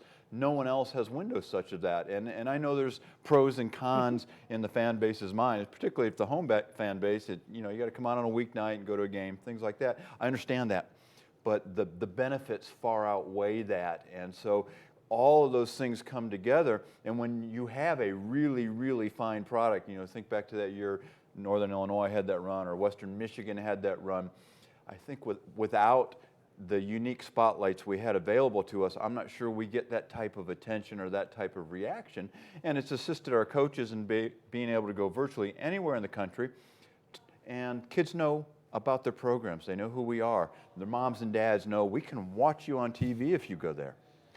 Let's talk a little bit about the balance, too. Over the last 7 years, each and every MAC program has been in a bowl game. That has to make you smile as a commissioner. Well, it's incredible depth of the league, and that's good to see. And what it also points to is there's rarely a bunch of teams that run away and they're year in, year out. It's these two teams and everybody else. Every year it's a dogfight up and down the standings line. And that's kind of a good news, bad news, because you're always beating each other up. We've not had the case like they had for so many years out west with Boise State, just kind of ran away and hid from everybody while everybody's kind of caught up with them out there. In our league, no one's ever really jumped and run away. Northern Illinois had that tremendous run of, I think, being in 6 or 7 straight championship games. I think they won 3 of them that period. But we've not had that one dominant team, and that's okay. It's just incredible competition year in, year out. I believe the last 3 years there's been 6 different programs in the MAC championship game. How about that? Yeah, that's pretty nice. The bowl picture continues to expand, and the MAC is part of that. That's something you speak to as far as the visibility of the football. You know, we've grown from, wasn't too many years ago, we had 3 primary bowl opportunities. We're currently ending a 6-year cycle where we have 5 primary bowl opportunities. We'll start a year from now, we'll grow to 6 primary bowl opportunities. We're picking up a bowl game in Tucson, Arizona, the Nova Home Loans Arizona Bowl. We're coming back to Detroit. We'll be back in the Quick Lanes Bowl against the Big Ten, which is exciting to be in really the only game in our geographic footprint. And then we're in 4 really great events through ESPN events, whether it's the Bahamas Bowl, the famous Idaho Potato Bowl. We could be in Orlando. We could be in Tampa. We could be in Myrtle Beach. What we've been able to pick up are some great destinations, so really good places to go, an array of conferences to compete against, so we're not always competing against the same conference. Really some great opportunities for our student athletes and our fans. Earlier today it was announced that you expanded the partnership with CBS Sports. You touched on that. It's a new 4-year deal.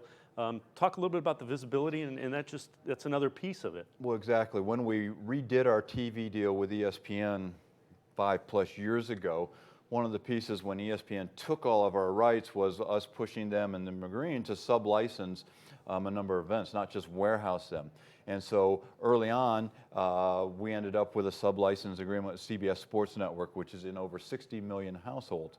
It's been a good partnership. We continue to grow it. Just got renewed for an additional 4 years, so we'll do at least 12 football games, 12 men's basketball games, the men's semifinals, women's basketball finals. Again, it's great to have multiple national partners. We hope we can continue to grow that. Another piece of this is last year you started a tradition that I love as far as when you beat a Power 5 conference, you get to fly the flag, and there were some interesting shots where you got involved in that and just having fun. How important is that? Well, I hope it goes to our tradition and just some of the unique things we do. And when I visited with our student athletes who are here, we hosted a dinner for them in the Detroit Lions locker room last night after the youth clinic. And we talked about how important it is that we have success in the non-conference part of our season and in the bowl games. And one of the ways we celebrate that is by flying the flag. We beat a non-conference FBS opponent, we're going to fly the flag. And again, it's us against the world. And we're going to carry that chip on our shoulder, and then we're going to celebrate it when we have that success. This is you and I had talked before, this perfect venue, especially to host the championship football game. Talk a little bit about how special that is and just the venue here to be able to host your championship game at Ford Field. What a great building. It just went through a renovation it was a great building before that. It's an even better building after it. You know, the great thing is when we come and play that first Friday or first Saturday in December, we know it's going to be 72 and sunny at kickoff time whenever we play it, because we've got a great roof over our heads. Detroit is a thriving city. For people who are in the Cleveland area, you know, they're going through what Cleveland has gone through. And Mr. Gilbert has done so much to the city, and so this downtown is so vibrant now and so much to do, some great hotels, some great restaurants. For us, it's a geographically central location. The folks with the Detroit Lions and Ford Field are just wonderful to work with and do so much to help promote our game. And then we know our kids love coming, you know, we're the only non-autonomous FBS conference that plays at a neutral site. And on top of that, we're playing in an NFL arena, a domed one at that. And what a great opportunity for our kids. We know our kids love coming here. We know our fans love coming here. I hope we can continue this for many years to come. Dr. John Steinbrecher, Commissioner of the Mid-American Conference. Appreciate the time. Thanks for joining us. Thanks for having me. Mid-American Conference Football Media Day will continue from Ford Field here on cleveland.com and MLive. Stay with us.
Mid-American Conference Football Media Day from Ford Field continues here on cleveland.com and MLive, and we're pleased to be joined by the first-year head coach of the Central Michigan Chippewas, Jim McElwain. Jim, you coached at Florida, you coached at Colorado State. What drew you to Central Michigan? Well, what a great opportunity, number one, and it probably has to do with the leadership. Our athletic director, Michael Alford, and I worked together at Alabama. And he's got a great family, and he's a great guy, and his vision and what he wants for Central Michigan, and obviously our president, Dr. David, he's a guy that was there maybe 3 months prior to me getting there, and so we're kind of growing together, and the history, the tradition, the great coaches, Kramer, Dramedy, the championships that have been won, the players that have gone on and had successful careers. It's a place that just makes a lot of sense. And not only that, there's a lot of great people in that community, man. It's a great place to live. I mentioned at Florida, you were SEC Coach of the Year. At Colorado State, you were Mountain West Coach of the Year. You're used to building programs and building them pretty quickly. Do you see the foundation in place? What do you see that you like? Right. That you've inherited. I like our players. I like the fact that they're hungry. Anytime you take a program over, you go in and you find out all the real good things, and keep building on those good things. And then what do we need to work on? I think for us, it starts with each one of us in the program investing in ourselves and not looking for somebody else to do it, but rather, I can do it, and go out and take advantage of that. And then, the next thing is how you affect the people around you in a positive way. And, I know our guys are excited to get started, got a bad taste in their mouth, and yet, as I told them, I said, look, that happens, right? But what are we going to learn from it? When you look at the pieces, what are some of the things that you think will be strengths, and some of the things that you think, boy, if we can get this going in the right direction, we'll be that much better off? Well, I think when you look at your strengths and your weaknesses, I think more it starts with finding out who your team is, what's their makeup. There's some areas and some certain guys that need to touch the ball for us. Khalil Pimpleton, for example, Jonathan Ward. Got a great tight end group. We need to gel as an offensive line, and that needs to be a strength. When you look at the history of Central Michigan, the Bubs, they were called, those guys kind of dominated it. We need to get back to that for us to be successful. And then on defense, we graduated. Two of our corners, both got drafted. They played a bunch of reps now, so we're going to be young there. And yet, at the same time, youth is not an excuse. It's an opportunity, right? Those guys got to go out and grow up quick. Will it be a typical Jim McElwain type offense are you bringing the same style, the same philosophies? I imagine that's who you are. Well, I think one of the things wherever we've been, we've tried to fit it to the personnel that's there.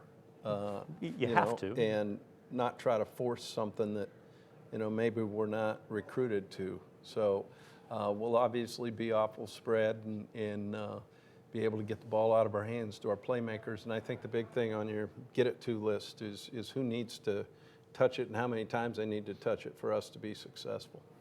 You mentioned the offensive line, and Steve Eiper is on the Remington Award list as a center. It's a pretty good place to start with a guy like that. Well-deserved. And it's kind of like baseball. You want to be strong up the middle, right? And it starts with the one guy that's guaranteed of touching the ball every single time, right? And Ipes is a guy that's got great leadership and is excited for his final year.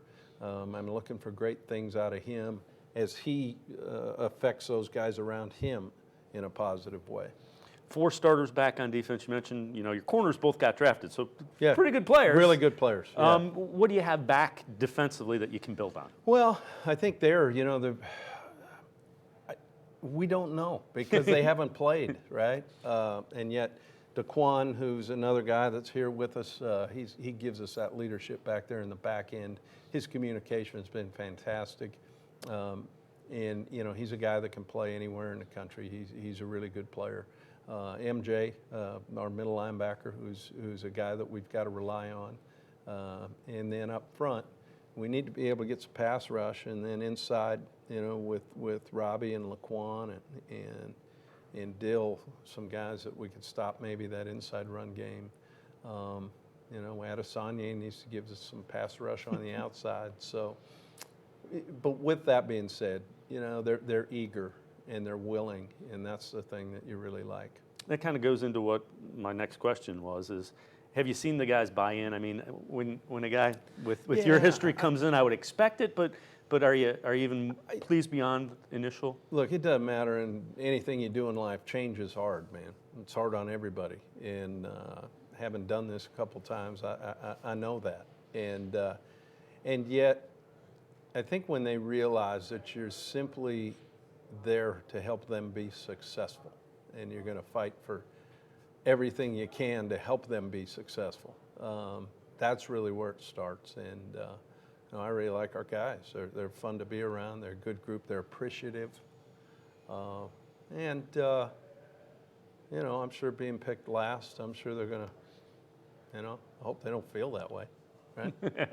Well, you did get one first place vote too, though. We did? You did. Awesome. Yeah. I want to give that guy a Christmas card. Can I get that name? Jim McElwain, we appreciate the time. Best of luck. Really appreciate it. Thanks. First-year head coach of the Central Michigan Chippewas, Jim McElwain. Mid-American Conference Football Media Day will continue from Ford Field. Stay with us.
Mid-American Conference Football Media Day continues from Ford Field here on MLive and cleveland.com.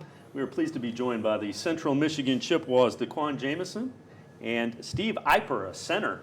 And I'll start with you, Steve, on the Remington Award watch list as the best center in the country. That's got to make you feel pretty good. Yeah, it's been something that since I got moved to center, I was always kind of aiming for that. I mean, be on the top at least half in the country is a pretty big deal. Still got a lot to prove, though. I mean, like I said, it's only top half, so it'd be nice to get a little bit higher than that. That's all right. You know, got to start somewhere. Yeah. New head coach. What has Coach McElwain been like? DeQuan, we'll start with you. Coach McElwain, he's just been full of positive energy, I could say. He's just been very, hard on us, making us better as, young men within the program and in the community. So that's pretty much, what Coach Mack has. Steve, it's a guy Coach Mack's a guy that's had success at Florida, had success at Colorado State. Mm-hmm. Does that immediately grab your attention when a guy comes in like that and says, this is how we're going to do it? Yeah, I mean, like you said, he's had success all over the place in college football, and it's nice to have a guy that comes in, knows how to run a program, knows how to run a college program, and like I said, had success all over the place. So it's kind of, when we found out that he was going to be our coach, it was kind of really cool to see, like, okay, maybe that's hopefully going to happen to us. And Coach Mack said, DeQuan, both your cornerbacks got drafted. So they're looking to leadership from you back there. So tell me just about your role on this defense. My role is, to, for one, better myself coming into this year, help lead the younger guys that, might not have the experience, but they have the talent and, be that stepping stone in the room that they can lean on, through good times and, bad times. And just, following my two roommates, that got a chance to play in the NFL, they had great leadership within the defense, and so hopefully I can pass that down this year. So. Steve, 8 return on the offensive side of the ball. What do you think this offense will look like, and how excited are you to actually put pads on and get to work with it? I'm really excited to see what we can do on the offensive side of the ball this year. Like I said, 8 guys return. We had a young core last year, and that let a lot of guys get in there and kind of get experience under the belt, and they're all coming back this year. So it'll be a good year for us, I think, to finally show what we can do offensively. I'll ask both of you guys this. Do you feel like you're going to surprise a lot of people in the Mid-American Conference? Yes. Definitely. Without a doubt. Confidence level. You do have a lot of guys back. Tell me how confident you guys are you can be a good football team. I think we're very confident. I mean, Coach Mack kind of helps us maintain that confidence.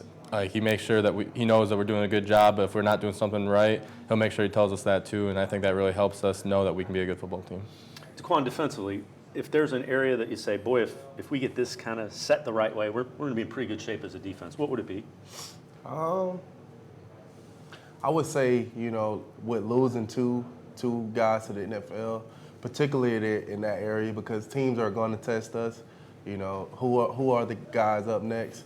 And so when that opportunity prevails for, whoever the next 2 corners may be for us, I think that's a key role. So.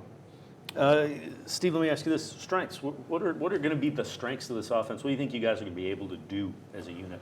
I think we're going to be able to do anything that we need to do, anything we want to do. I think that we have some good guys coming back on the offensive line. We got a lot of experience coming back, and we got some good replacements for some guys we lost last year.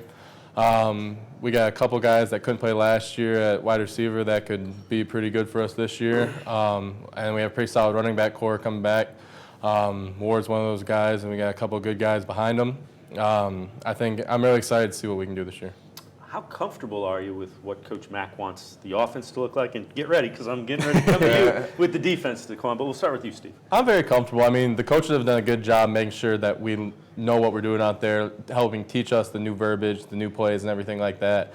And I mean, with Coach Fry and Coach Mack, they're both offensive minds, and Coach Fry played in the league for 10+ years. Coach Mack has been all over the place as an offensive guy, so they've helped really integrate their system into our kind of knowledge, so it'll be fun to see this year. What about defensively? Speaking on defense, I think pretty much with Coach Matt, like his offense, he wanted us to be fast. He wanted us to be physical, and that starts in the weight room, in the conditioning. And lastly, I think he wanted us to be disciplined. It's kind of like controlled chaos is what he's looking for, so that's pretty much what you can expect. So. It sounds like it's fun to play defense in that. Yeah. It's controlled chaos, man. Yeah. Daquan Jamison, Steve Ipar, we appreciate the time very much. Best of luck, Central Michigan Chippewas, and we will continue with Mac Media Football Day here from Ford Field on MLive and cleveland.com.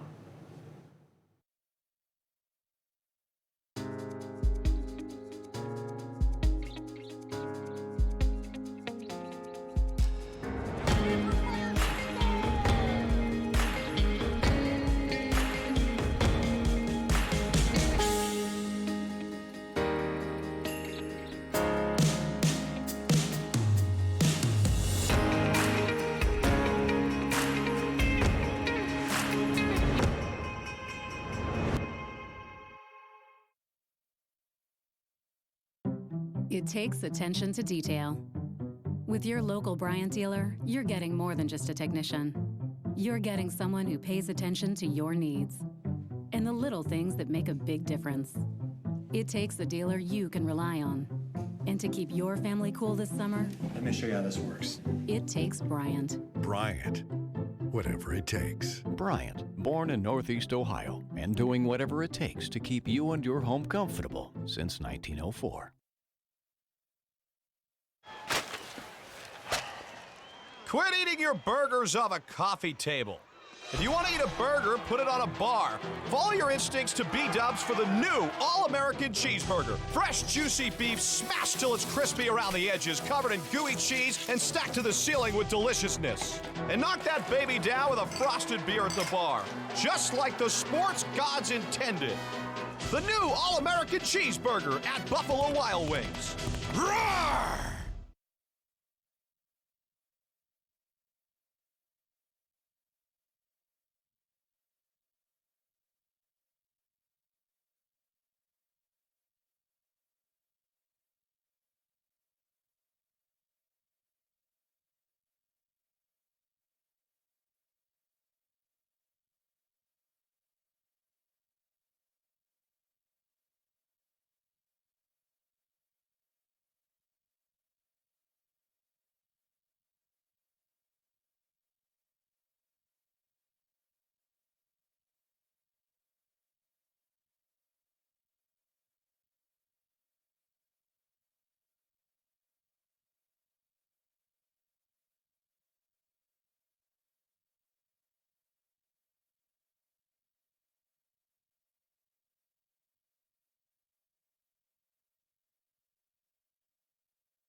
Mac Media Day continues here on cleveland.com and M Live from Ford Field in Detroit, Michigan. We have the Toledo-Rockets with us, Mitch Guadani, quarterback, center Bryce Harris, a couple of offensive guys. So, guys, you returned 7 on offense from a team that went 7-6, 5-3 in the Mid-American Conference. What's this offense going to look like? Mitch, we'll start with you. I think you're going to see it a little different. I mean, obviously, we had some prolific wide receivers last year, and we're replacing some of those guys with a lot of high talent. But I think we're going to see a lot from the O-line. I mean, a lot from our running backs. We have 3 really good ones right now, and some really good freshmen that are yet to be proven. But I think you're going to see a lot of different stuff from us this year. Bryce, what about that line? Tell me a little bit about that. You're in the center of everything there is the center. Yep, yeah. So up front, we lost 2 prolific, pretty good starters. We got some pretty good returners, though. I think we're going to be a really solid team up front. A lot of guys are going to have to step up this year, but I think we have a solid 2 deep, which is important. So I think we got a solid two groups of guys that can really just, go in and rotate whenever. So. You were picked to win your division in the Mid-American Conference. What does that do? Confidence, you're probably confident anyway, but having that reaffirmed by the folks that cover this, what does that do?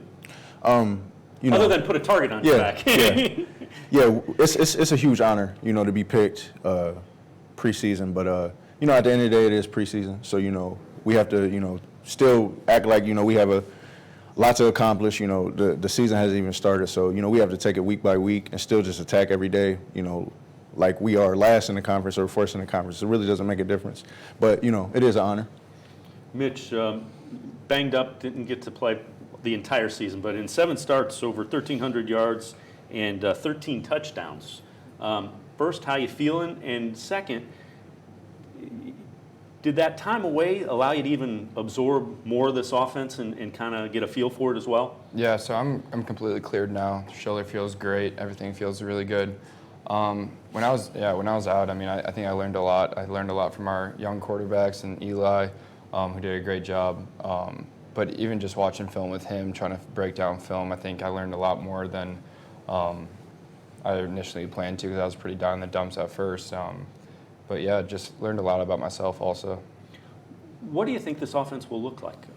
If you're doing the things you want to do offensively, what's this year's offense going to look like for the Rockets? I think you're just going to look at an up-tempo offense, someone that's going to get down in their stance quick, try to snap the ball quick, not too many checks right away, and honestly just try to push the ball as much as we can, get it to our playmakers, get it out there quick, and then, I mean, obviously rely on the line to do their job and get our running backs free in open space. As a quarterback, how much fun is it to play in that style of offense? Oh, I love it. The spread offense is something that definitely wouldn't be the same if I didn't play in that kind of offense. I mean, it's fun every day. You got a lot of relying on you, but you have a lot of time to kind of just digest the defense any way you want, run or pass. So, Bryce, as a lineman playing quick like that, what does that do for you? What does it speak to you? Yeah, us being a tempo team, you know, it's very important for us up front to stay conditioned and stay in shape. So, you know, I kind of take it upon myself to make sure that the offensive line, you know, in the weight room, we're getting extra reps.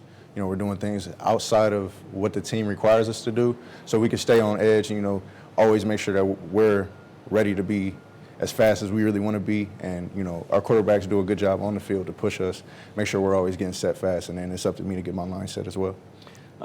As a leader on the line, what do you try to do to the younger guys that maybe don't have as much experience as you do and some of the guys that have played?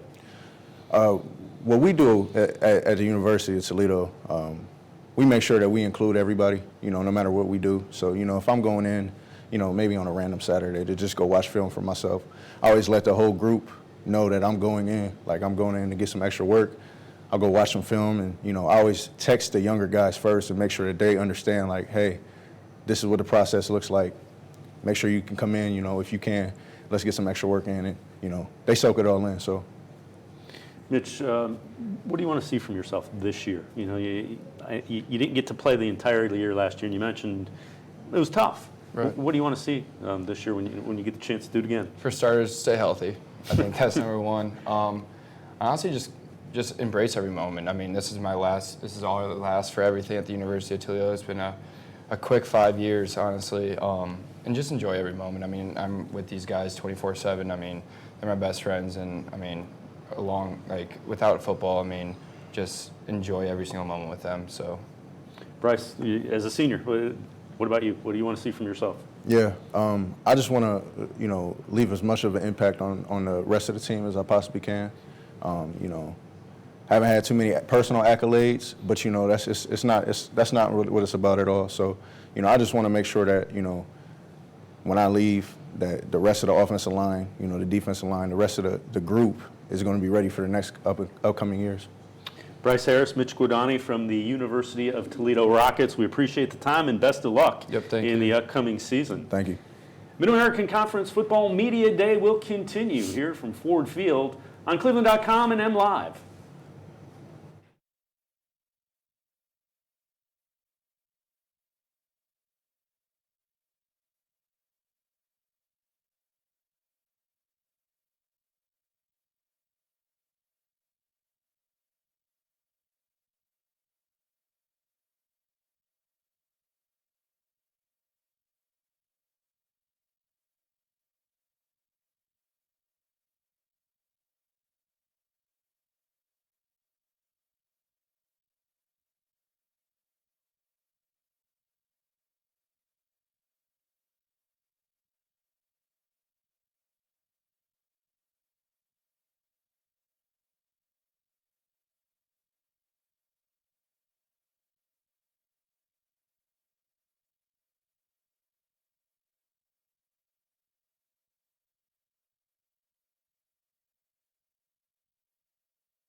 Mac Media Day continues from Ford Field, and we're pleased to be joined by the head coach of the University of Toledo Rockets, Jason Candle.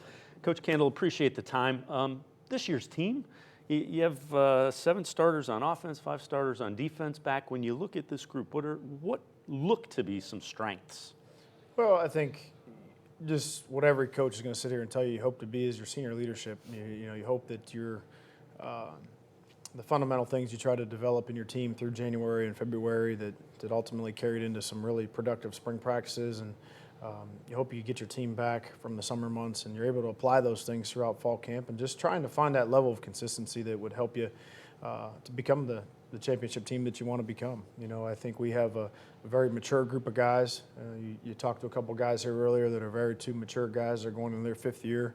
We're going to have 10 or 11 guys in their 5th year of football here that have already got their undergrad degree in their hand, which should lead you to believe you've got a mature team and a mature group, and that's got to filter down throughout the course of the season through the rest of the locker room and help them chase their championship expectations, because we do have a talented group. Picked to win your division of the conference, and the guys kind of alluded to it. It's nice, it's an honor, but you don't pay too much attention to it. As a coach, is that kind of the message that you sent to them?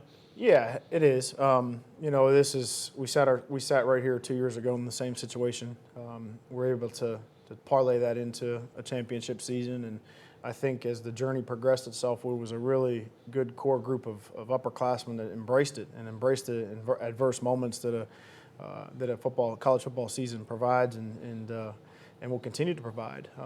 You never get too high, you never get too low, and you try to maintain as much consistency as you possibly can. It's obviously an honor to be picked first. It validates some of the work maybe we've put in the off season. It validates some recruiting efforts by coaches over the last couple of years for everybody to believe you got a talented roster. But it doesn't win anything.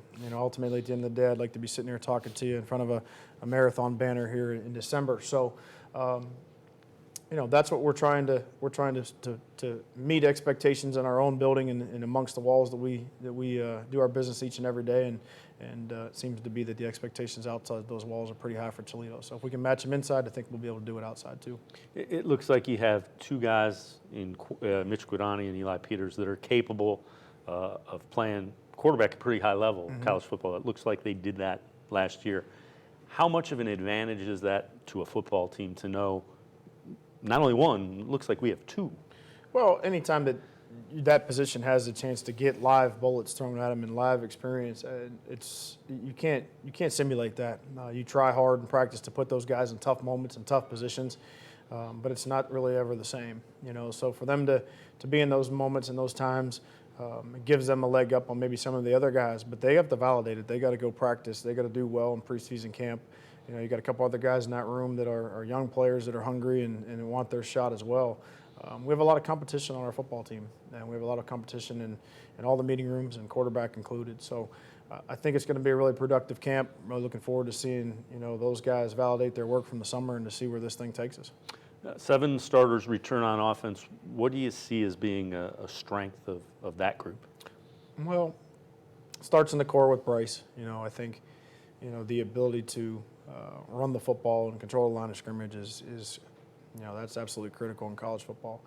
That opens up everything that you want to do. That allows you to stretch the field vertically and laterally, allows playmakers to get one-on-one potential matchups outside, and then allows you to find creative ways to get those guys the ball. But if you can't handle the core of it and you're not good up front, and you don't have veteran players on the offensive line, that makes it really difficult. There's a really model of consistency in the running back room at this university and in our program for the last 6, 7, 8, 9 years that I've been here, and many years prior to me being here. So there's high expectations there. You got Bryant Koback coming back off a tremendous freshman year. You got Shaquille Seymour, who's back healthy and off of a 12 touchdown year 2 years ago. Ronnie Jones is playing running back now for a 2nd year, and a couple young freshmen that come in. So hopefully we can establish a really solid run game that will open up some one-on-one opportunities for what I believe are some really good young wideouts and tight ends. 5 back on the defense. I'll ask you the same thing. What is the strength on that side of the football? Well, we've got a few guys that have played multiple years now. Nate Childress at nose is a multiple-year starter. Jordan Fisher's going to be a multiple-year starter at linebacker. Khalil Robinson's going to be a multi-year starter. Dadarlo Blue is a multi-year starter. Justin Clark's a multi-year starter. So you couple that experience with guys, with the 5 freshmen we played last year on defense that are now sophomores and 1 year older, 1 more year experience, 1 year bigger, 1 year stronger, 1 year faster. Hopefully that meshes and gels into being a group that plays really hard and flies to the football and understands the importance of situational football. So they're coming off a really good spring. Spring that quite honestly they were ahead of the offense, and hopefully we can continue that momentum into a great fall. You mentioned multiple year starters, especially on defense. Does that let you get a little creative and maybe play with the scheme a little bit? I think it has to. I think in today's college football, it's become so situational. You're talking about getting stops. You're not talking about how many yards you give up anymore. It's about getting stops. It's about getting eliminating points and preventing points. Really nobody really cares about yards per play anymore, or those statistics that were a big deal so many years ago. It's about how many times you can get off the field, and you're going to be in situations where you've got to be able to be multiple in your approach and your attack, and I think our staff's been working hard through this offseason and through the summer to give us those opportunities, because we do have some guys that are much like offensive football, how that's played today, some specific things that they can do really, really well. Now it's our job to make sure we build a scheme around it that matches those players. Jason Candle, head coach of the University of Toledo Rockets. Appreciate the time. Best of luck. Thanks so much for having me. Appreciate it. Mid-American Conference Football Media Day will continue here on cleveland.com and MLive. Stay with us.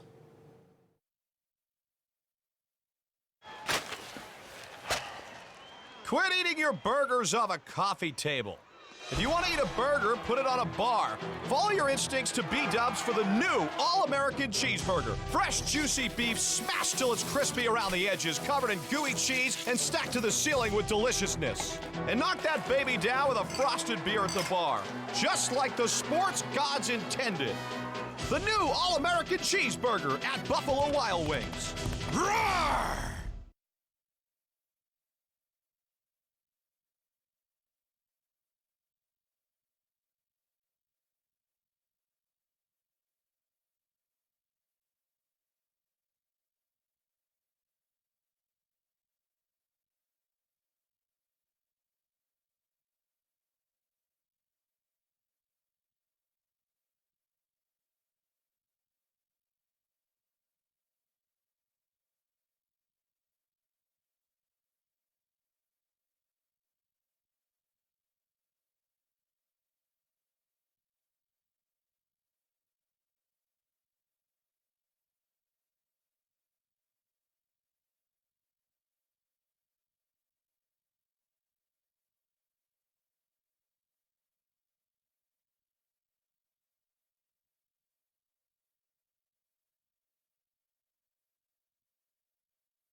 Mid-American Conference Media Day on the football side of things continues here from Ford Field in Detroit, Michigan. On cleveland.com and MLive, the Ohio Bobcats are with us.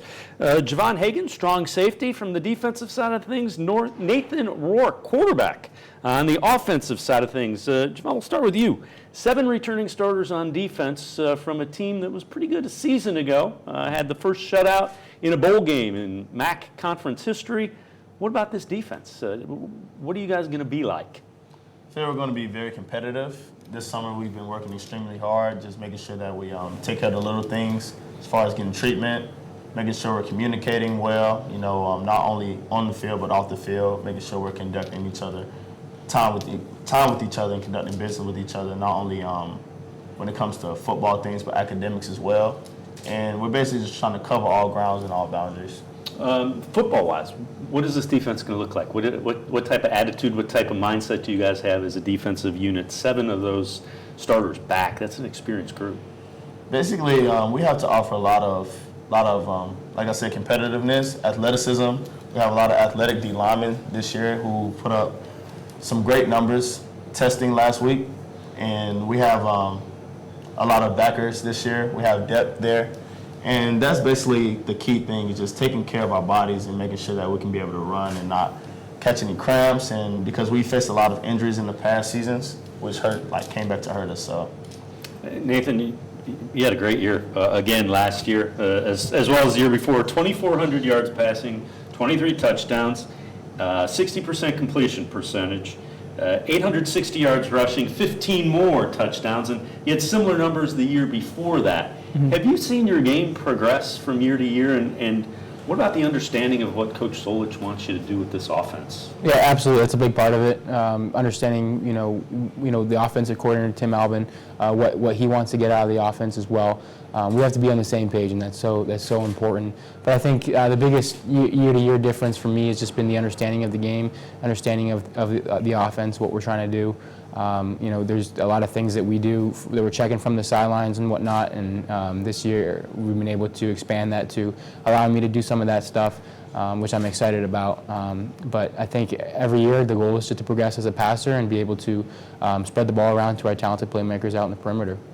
You're on the watch list for the Maxwell Award, which is the most outstanding college football player in the country, as well as the Davey O'Brien Award, most outstanding quarterback. So the work you've put in the last 2 years, people are taking notice. Does that kind of motivate you to even work that much harder? To be honest, not really. My motivation is helping this program win a MAC championship. We've been shut out for a very long time, and I can tell that even Coach Solich, who's been there for going into his 15th year, he's itching for one as well. And no one's more deserving than this program for Coach. And for the rest of this community, and we're, as a team, I'm just motivated to help these guys get better every day, and push myself for their benefit and for the benefit of the program. Javon, today they announced Ohio is the unanimous choice to win the MAC East. Doesn't happen that way often, and I'll open that up to you, Nathan, as well.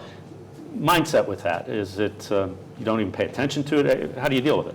We can't pay attention to it just because in the previous years we were projected to win, and just to not make it to the MAC championship was a disappointment. So it's like, not only did we not win the MAC championship, but we didn't even make it here, So we're definitely just tunnel vision this year, trying to block out everything, but it's definitely a blessing for sure.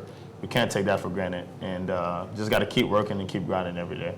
Nathan, how do you do, as a quarterback? People are going to be looking at you, obviously, natural leadership position. You've been there a couple years. What's the message to this team? It doesn't really matter at all.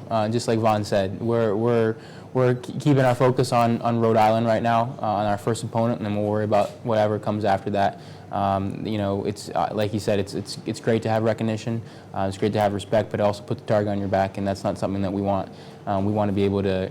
We understand that every team is going to be giving us their best, regardless of if we're the MAC, the favorites to win the MAC or whatnot. But we got to understand what we got to do to win games, take it game by game, and we'll go from there. What do you think this offense will look like? You've been in it for 3 years now. What will this offense look like this year? I think we've been good at running the ball for the last couple of years, and we'll continue to do that. and that just starts up front. We have 4 guys that have started at some point, three of which started last year, and so that's we lose some guys up front, but we got a lot of experience there, and so we're excited about that.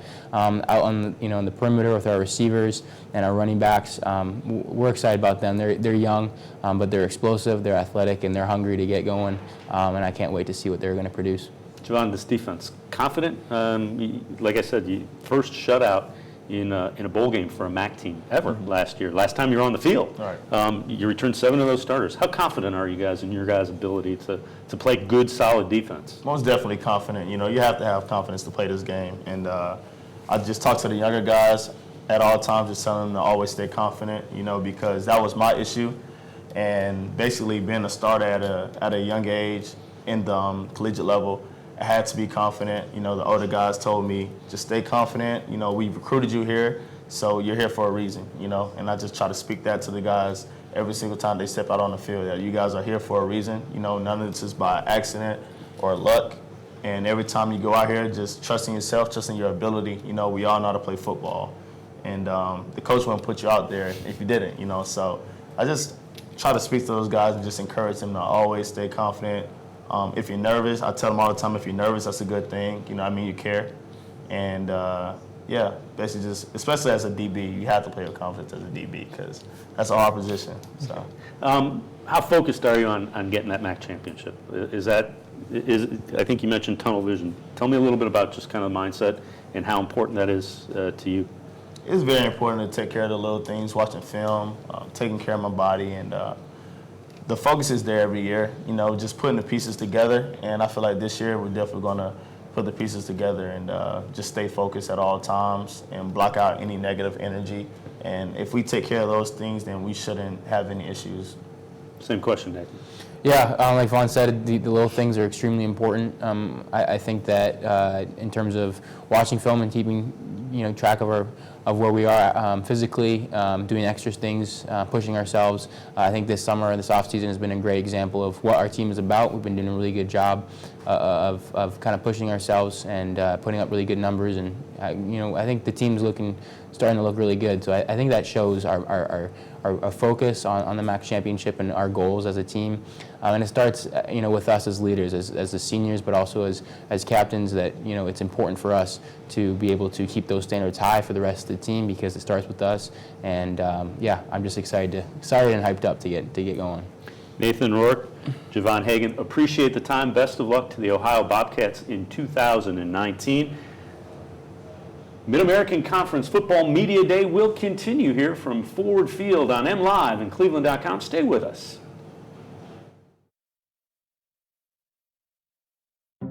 It takes attention to detail. With your local Bryant dealer, you're getting more than just a technician. You're getting someone who pays attention to your needs and the little things that make a big difference. It takes a dealer you can rely on. And to keep your family cool this summer, Let me show you how this works. it takes Bryant. Bryant. Whatever it takes. Bryant, born in Northeast Ohio and doing whatever it takes to keep you and your home comfortable since 1904.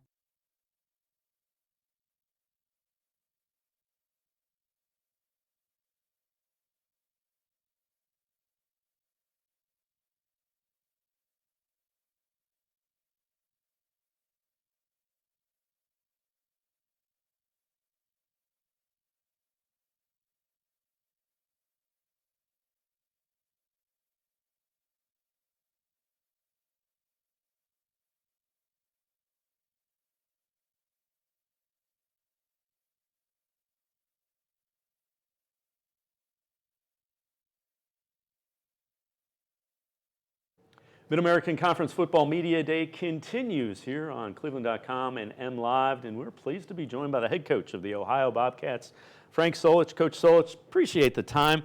9 of the last 10 years and 10 of your 14 years at Ohio, you've made a bowl game. Last year, the first ever shutout for a MAC team in a bowl game, 27-0 over San Diego State. Consistency, that has to be something you're extremely proud of. Yeah, that is something we're proud of. Obviously, you want to continue to take steps, and so that's what we're battling right now, is to do that. And, you know, we want to start playing for MAC championships on a regular basis, winning them. Want to try to break in the top 25. All the things that everybody in the MAC and all other conferences want to do. We want to do them too, and we'd like to do them sooner than later. Well, you know, and you probably don't think about it, but you're closing in on most wins for a MAC head coach. I think 5, and I think you claim the top spot. That again speaks to consistency that you have had winning in your tenure at Ohio. Yeah, I think that's right. Obviously, if you're at a place long enough, you should have some wins mounting up, you know. But we've been fortunate in terms of you know, keeping our coordinators all 14 seasons. We're losing Jimmy Burrow, who was our defensive coordinator, although for those 14. We still have Tim Alvin coming back, who's been with me all those years, and a lot of coaches that have stayed with us for a number of years. That's huge in building consistency and winning games. You return 7 starters on the defensive side of the ball. What do you expect that side of the football to look like, and what do you want to see from them? Mm-hmm. I think we'll be a fast football team. Our guys can run, and you know, we're going to have to build up some inside depth. But we're going to have rush ends that are going to be really good. Our secondary is experienced, got experienced linebackers. So if we can get things pieced together inside, build some depth inside, we should be a good defensive football team. I mentioned Nathan Rourke has put up some ridiculous numbers 2 years in a row, you know. Mm-hmm. What does he do well as a quarterback? What does he enable you to do on the offensive side of the ball? He allows you to really kind of get into any type of offense that you really want to get into. I mean, you know, we've run the ball really, really well. He's been part of that running game. We come off of that with great play action passes, and so our percentage of hitting deep throws and making big plays is really, really high. But could he just be a true drop back guy? Yes, you know. Along with that, his ability to scramble, he'll take opportunities to do that, and he's tough to tackle. So he's the whole package, and he allows you to experiment with your offense a little bit as you're going through the season. You see the pros and how strong, not pros as pro football teams and players, but you see the pros of developing an offense that's able to do it all. He's that kind of guy. Have you seen him kind of develop as it's gone along? You know, and he's now started the better part of 2 years. Mm-hmm. This will be his 3rd year. Have you seen the growth that you would expect and hope from an elite quarterback? Yeah, we certainly have. You know, he's one of the hardest working guys I've been around. I mean, he's there all summer working, leading our football team, doing drills. You know, I think he bought his own pair of shoulder pads to wear when he throws in the summer, just to get the true feel of it. He's that kind of young man, and so he's been special to be around. You know, you haven't had to drive him to do anything. He's one of those guys that just takes the lead and runs with it. You guys were a unanimous choice to win the MAC East this year. What do you tell the team about that, and how do you approach that? Yeah, well, you know, a lot of that comes back to your starting quarterback returning and him being as good as he is. So anybody that has a returning quarterback that's really good is generally picked pretty high in their conference. So that's a start. You know, we know what that's all about. We're going to be playing great football teams. 3 of the 4 teams we play in our non-conference went to bowl games last year, so it's going to be a challenging non-conference schedule. We know what it's like in the MAC. Regardless whether you're picked first or picked last, on any given day, whoever lines up and executes the best in the MAC is probably going to win the football game, because everybody's got a good share of talent. So we know what the challenges are ahead for us as staff and players. You know, we're just going to try to meet those challenges. You've been in this conference 14 years now. This will be the 15th. What have you seen change the most about the Mid-American Conference, and from the time that you came into it until now? Yeah. Well, I think it continues to grow in terms of the quality of the athletes that are in the conference. I mean, you can look at quality and you see it on every team in the MAC, and so that, you know, and that's, it used to be when I first got here, you know, there were good players and there were a few exceptional players, but there's getting to be more exceptional players than what there was, and I think that speaks well of our conference in general. You know, I think the coaches in our conference are really, really very, very good. I've been around a lot of coaches through my career, and the coaching that gets done in the MAC is superb. And so you see that at really all the schools. Now there's some new coaches that are coming in this year, so it'll be a new experience for them, a new experience for us in terms of the matchups. Last thing I'll ask you, if you were going to say, if this facet of our team gets up to speed pretty quickly, good things are going to happen to us, what area would that be? I think the depth in our defensive interior line and our depth on our offensive line. If those two things develop at a pace that you hope they develop, then we should be pretty good. Frank Solich, head coach of the Ohio University Bobcats. We appreciate the time. All right. Best of luck. Thank you. Thank you very much. Mid-American Conference Football Media Day will continue from Ford Field here on cleveland.com and MLive. Stay with us.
Conference Media Day continues here at Ford Field, and we're pleased to be joined by Bowling Green head coach Scot Loeffler.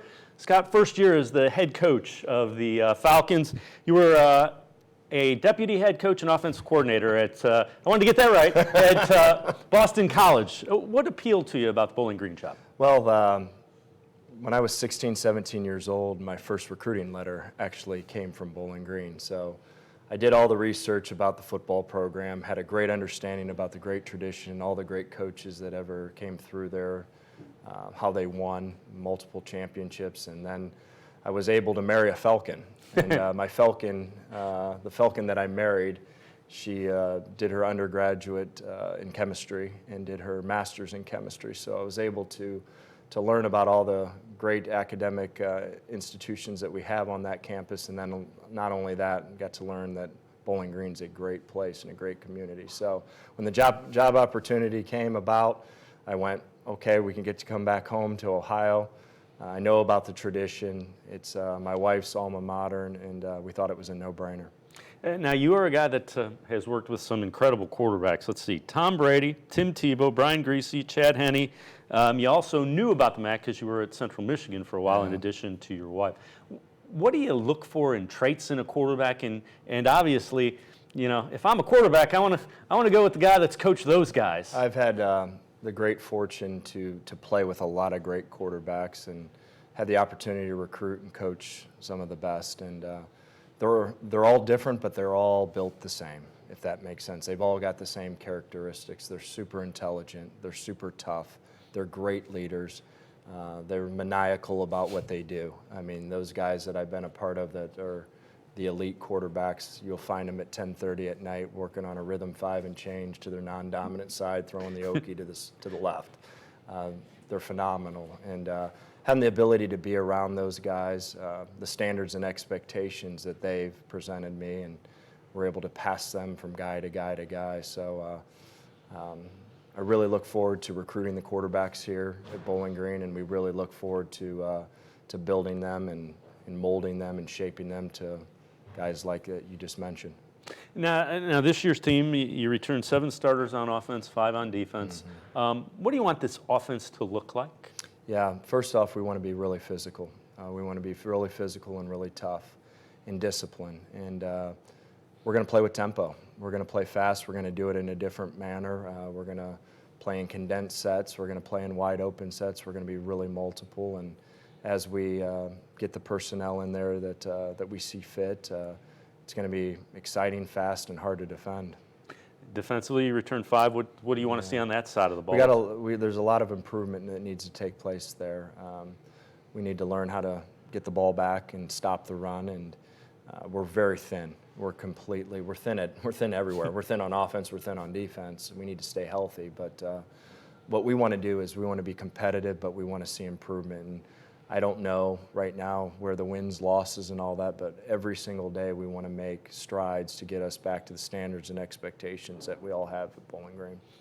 Now, you came in with a new system, obviously. Did you see in summer, you can get some stuff done in the spring, no question. Did you see the growth that you would want from beginning to where it ended? No, we talked about our first time that we walked into our first winter conditioning. We struggled with just getting in a football position, and watching them go from where they were at on that first meeting to the time where we're at right now, it's night and day. Are we where we need to be right now to compete for the championship?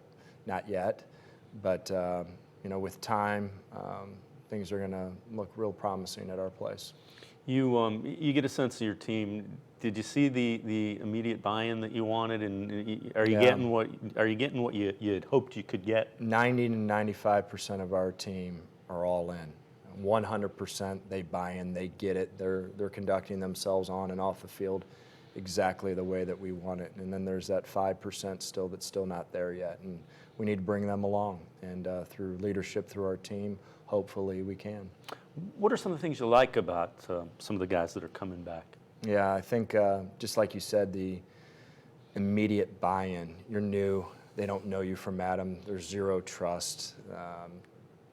You're a guy that's brand new with a brand new set of people that you're bringing in, and I think we were able to, with just like I said, that 90% to 95%, we were able to get them to trust, buy in, drink the Kool-Aid, as we would say, and that's been what's been really cool so far. What are some of the things that you want to see when camp gets going as you get ready for the season? Yeah, we need to handle the no talent issues right now. There's a lot of things in football that don't take talent. Being able to reduce penalties, be able to handle the missed assignments, be able to play really, really hard. It doesn't take talent to play really hard.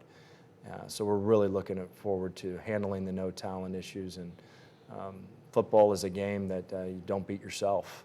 You turn the football over, you're going to lose. You don't stop the run, you're going to lose. You can't run the football, you're going to lose. So you get penalized, you're going to lose. So we really want to make a huge emphasis on the no talent issues. What about some of the seniors that you have that you want to see step up and lead? Yeah, Kano, David, love him. Oh my goodness gracious. He's done such a great job buying into our culture. He's here for a reason. And he had a tough go last year. We know the story with the Achilles. And everything that he's done for our kids, he's given, and God will repay him back, and he'll have a great year this year. Tim Loeffler, we appreciate it. Thank you so much. Really appreciate it. Thanks a lot. First-year head coach of the bowling-green-falcons, Scot Loeffler. Mid-American Conference Media Day will continue here on cleveland.com and MLive. Stay with us. It takes attention to detail. With your local Bryant dealer, you're getting more than just a technician. You're getting someone who pays attention to your needs and the little things that make a big difference. It takes a dealer you can rely on. And to keep your family cool this summer, let me show you how this works. it takes Bryant. Bryant. Whatever it takes. Bryant, born in Northeast Ohio and doing whatever it takes to keep you and your home comfortable since 1904.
Welcome back to Mid-American Conference Media Days from Ford Field in Detroit, Michigan. Western Michigan Broncos are with us.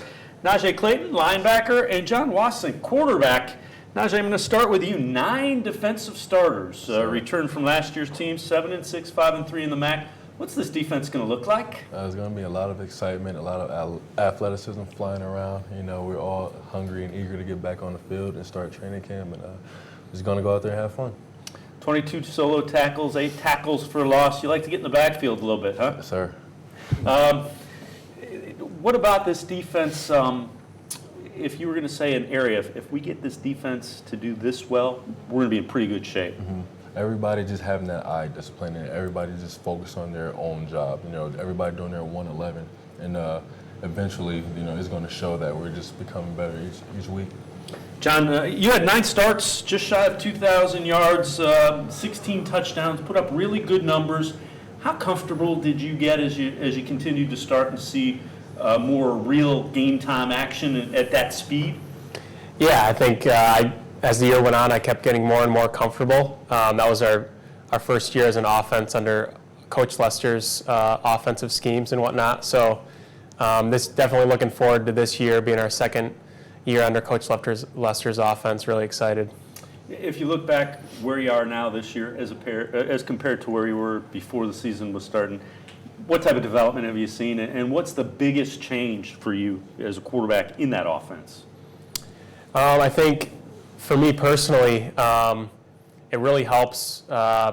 Coach Lester has given me a lot of confidence because he's allowed me to take over the reins. And that, as a player, that's really comforting and gives you a lot of confidence when the coach says he wants you to take over and have the reins. So I think that's definitely something that looking forward to this year.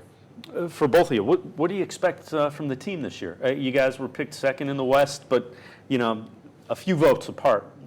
People are expecting you to compete for a MAC championship. What about the expectations that you guys have of yourselves? I don't feel like we really pay attention to everybody else's expectations. We know what we have to do to reach our end goal, and that's attack every single day like it's our last, and just worry about today. Something that Coach Lester always says every time we have a meeting is he asks us what's like the day it is, and we say today, and we just focus on that day. So just taking one day at a time is something that we're gonna do and come out and be hungry, you know. What about confidence level? Yeah, I think like Najee said, you know, we're really focused on the day-to-day and getting better every day. And yeah, confidence-wise, we have a great group of guys. We have a lot of fun. We have great camaraderie, and we really trust each other. And so because we trust each other, we have a lot of confidence, and we're really, really excited about this year. 6 returning starters on offense. What's this offense going to look like? I think it's going to be very similar to what you've seen last year and whatnot. We still have a great offensive line. We have great running backs, so we'll have a great running game, and that's where you start, and then everything builds off of that. You know, we should, you know, we'll have a lot of young receivers, a lot of talented guys that can make plays for us. So I think it's going to be a lot of what you saw last year. Tell me a little bit about Levante Bellamy. What does he do? How much fun is it? How much fun is it to have that guy with in the backfield with you? Yeah, no, Levante is just an amazing playmaker, an athlete, and as an offense and as a quarterback, we just try to get him the ball as many times as we can because you never know what's going to happen when he has the ball. So he's just a tremendous guy to have on your team and just an awesome playmaker. What's this year's team like? Just the group. I know you haven't gotten into camp, but you get a sense through spring. What's this team going to be like? I feel like this year, like, we're just closer and closer. You know what I mean? I feel like it's going to show once the season starts. You know, I feel like we've done a bunch of activities together. The linebacker group, more specifically, we've done community service like opportunities together, and it's going to show once the season starts. I'm definitely confident about that. John, I was going to say something. Oh yeah, just like Najee said, you know, we're really close and we have a lot of trust in each other, not just on the field, but we really love hanging out with each other outside of football, and that's something that really shows when times get tough and you're going through hard things together. You know, if you have your brothers behind you and family, and the coaches are a big part of that too. John Wasson, Najee Clayton, appreciate the time. Western Michigan Broncos, good luck this year in Appreciate 2019. that. Thank you for having us too. Thank you, guys. Good luck. Mid-American Conference Football Media Days will continue here on cleveland.com and MLive. Stay with us.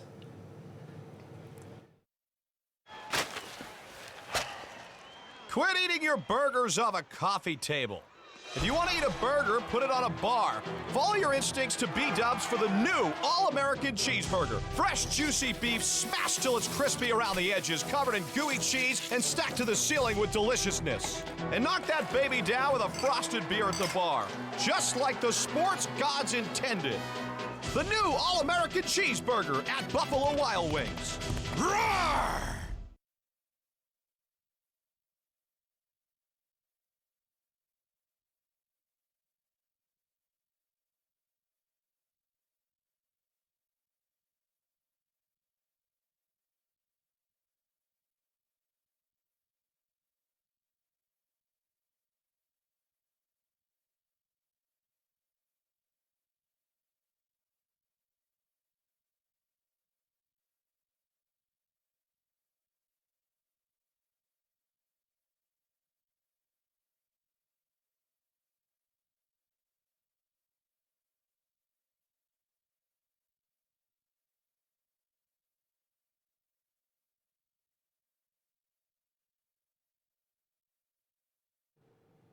Mid-American Conference Media Days continue here from Ford Field in Michigan on cleveland.com and MLive.com. We're pleased to be joined by the head coach of the Western Michigan Broncos, Tim Lester. Tim, year 3 as the head coach at your alma mater. Fair to say you're just enjoying this as much as can be? I am. It's been a lot of fun. Obviously I took over a great football team, which is a unique takeover. I mean, most times you're taking over a program. This is my 3rd time being head coach. It's much easier. It's control, delete. This is the way we're doing things. So it's been a mix of figuring out what worked with the old culture and introducing my own and kind of making a new one, which has been a lot of fun. Getting to know the players that way, and we've won more than we've lost, not way more, which is what our goal is, and so this is gonna be a fun season. You returned a number of guys, though, 9 on defense. What do you like about that group? It's the one area that we need to improve on. I mean, statistically, we have not been great on defense, and we really pass defense. So we moved probably our most dynamic offensive player to corner. He'll play both. He's still going to play some wide out for us, but he's going to start a corner, and we got a transfer from Temple, Kareem Ali, that's playing the other corner.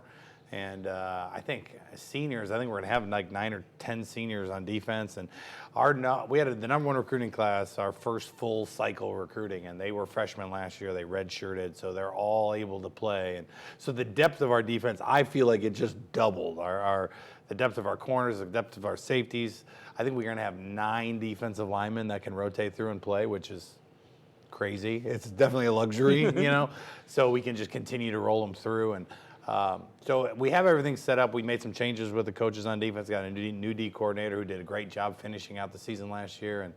And we beat the MAC champions in his first game as our defensive coordinator, when we beat Northern. And so we need to see improvement. We've done all the things that we need to do to see that improvement. And I'm excited for them just to get out there, and kind of reset what our playing defense at Western Michigan means. Now, you returned 6 on offense as well. And one of those guys, when I asked John about Levante Bellamy, your quarterback, big smile on his face. Yeah. So tell me about him, how special he can be. Bells is, we timed him this summer, lasered him in the high 4.2s. He can run, and he's stayed healthy last year, first team all-league, and we got to do a good job using him out of the back. I have another senior that's kind of the bigger back of the 2, so it's great to have 2 seniors. We got a senior quarterback, 2 senior running backs, a senior tight end that was an all-conference player. We got 4 returning offensive linemen, on a really good offense, and we lost 1. And so just that right there, being able to run it and throw it, we're going to have some new receivers, but having a guy, Bellamy, what he does is he allows anyone to play wide receiver as far as the coverages you're going to get. They're not going to cloud us a ton. If they do, then we're going to hand the ball to Bellamy a lot, And midway through the season last year, teams decided Bells isn't going to beat us, and they started loading the box. And they started giving our wideouts great matchups. And John noticed it, and John took advantage of it. And, I always just say we go into a game, I don't know if we're going to run for 350 or we're going to throw for 400. I really don't know. They get to choose. And there were a couple games, like Miami, Ohio, we really wanted to run it. And they decided that wasn't going to happen. And we had to throw for 450 to win that game, but we had great matchups. Other games we rushed for 350. So it's just great to be balanced, and have a senior quarterback that can do that, and the O-line and the running back to be able to do that. And so we got to keep John healthy. He hasn't made it past game 9 in his first 2 seasons. Just kind of freakish, weird injuries. So, but it's 21 seniors. It's a fun team. What do you like about the group? And I know you haven't gotten to camp yet. Yeah. Every group's a little different. Yeah. You can tell in spring what they're going to be like. What's this team going to be like? I think they're a tight group. They laugh together. They've gone through a lot of the same things together. And we when the MAC championship game or from 3 years ago, none of them really played. They all want to be that. There's not a lot of ego, chip on their shoulder a little bit. But we obviously got a new defensive coordinator and I think 3 or 4 new coaches, which have done a great job of bringing us even closer together, and so it's been fun to have 21 seniors. I mean, my first year we had 11, my second year we had 9, and now we have 21. And what you learn quickly about veteran teams is veterans are just more consistent. Young guys are hot and cold. Their effort is hot and cold. Their execution is hot and cold. Their showing up on time is hot and cold. And veterans aren't, So we've had a great spring with 21 seniors, very consistent our work, and very great summer, and we'll have a great camp, So, our 9 seniors last year did a great job of trying to lead when they were outnumbered. It's fun to have a veteran team that has a chip on their shoulder, that has something to prove, and we're 1 point away from going to the championship game last year, and that still burns, So we're excited to get back to work. Like, this couldn't come fast enough after kind of the way the last season ended. Last thing I'll ask you, if there's an area on the team where you say, if we get this going the way we want it, we're going to be in pretty good shape.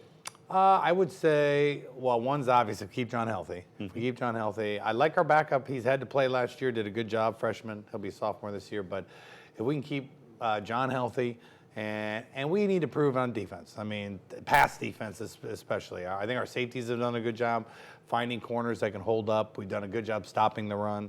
I think just that overall defensive mentality of being the aggressor, playing on their side of the ball, getting turnovers. I think our defensive coaches have done a great job of the kids have buy-in, they've simplified it, and we have a lot of veterans on that side. So, and statistically, we've needed that, and so I think if those 2 things happen, if our pass defense improves, and we can keep John healthy and keep running the ball like we have been able to do the last 2 years, we'll be a tough out.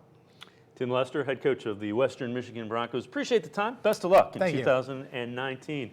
Mid-American Conference Media Day from Ford Field will continue here on cleveland.com and MLive. Stay with us.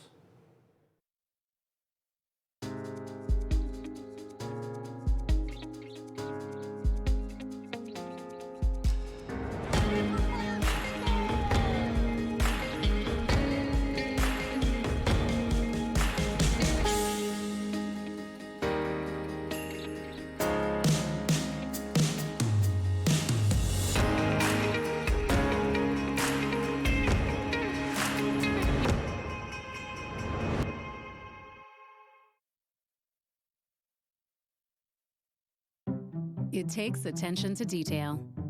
With your local Bryant dealer, you're getting more than just a technician. You're getting someone who pays attention to your needs and the little things that make a big difference. It takes a dealer you can rely on. And to keep your family cool this summer, let me show you how this works. it takes Bryant. Bryant. Whatever it takes. Bryant, born in Northeast Ohio and doing whatever it takes to keep you and your home comfortable since 1904. Quit eating your burgers off a coffee table.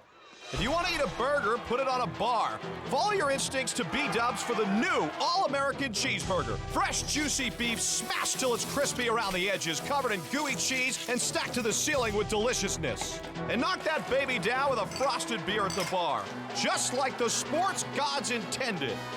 The new All-American Cheeseburger at Buffalo Wild Wings. Roar!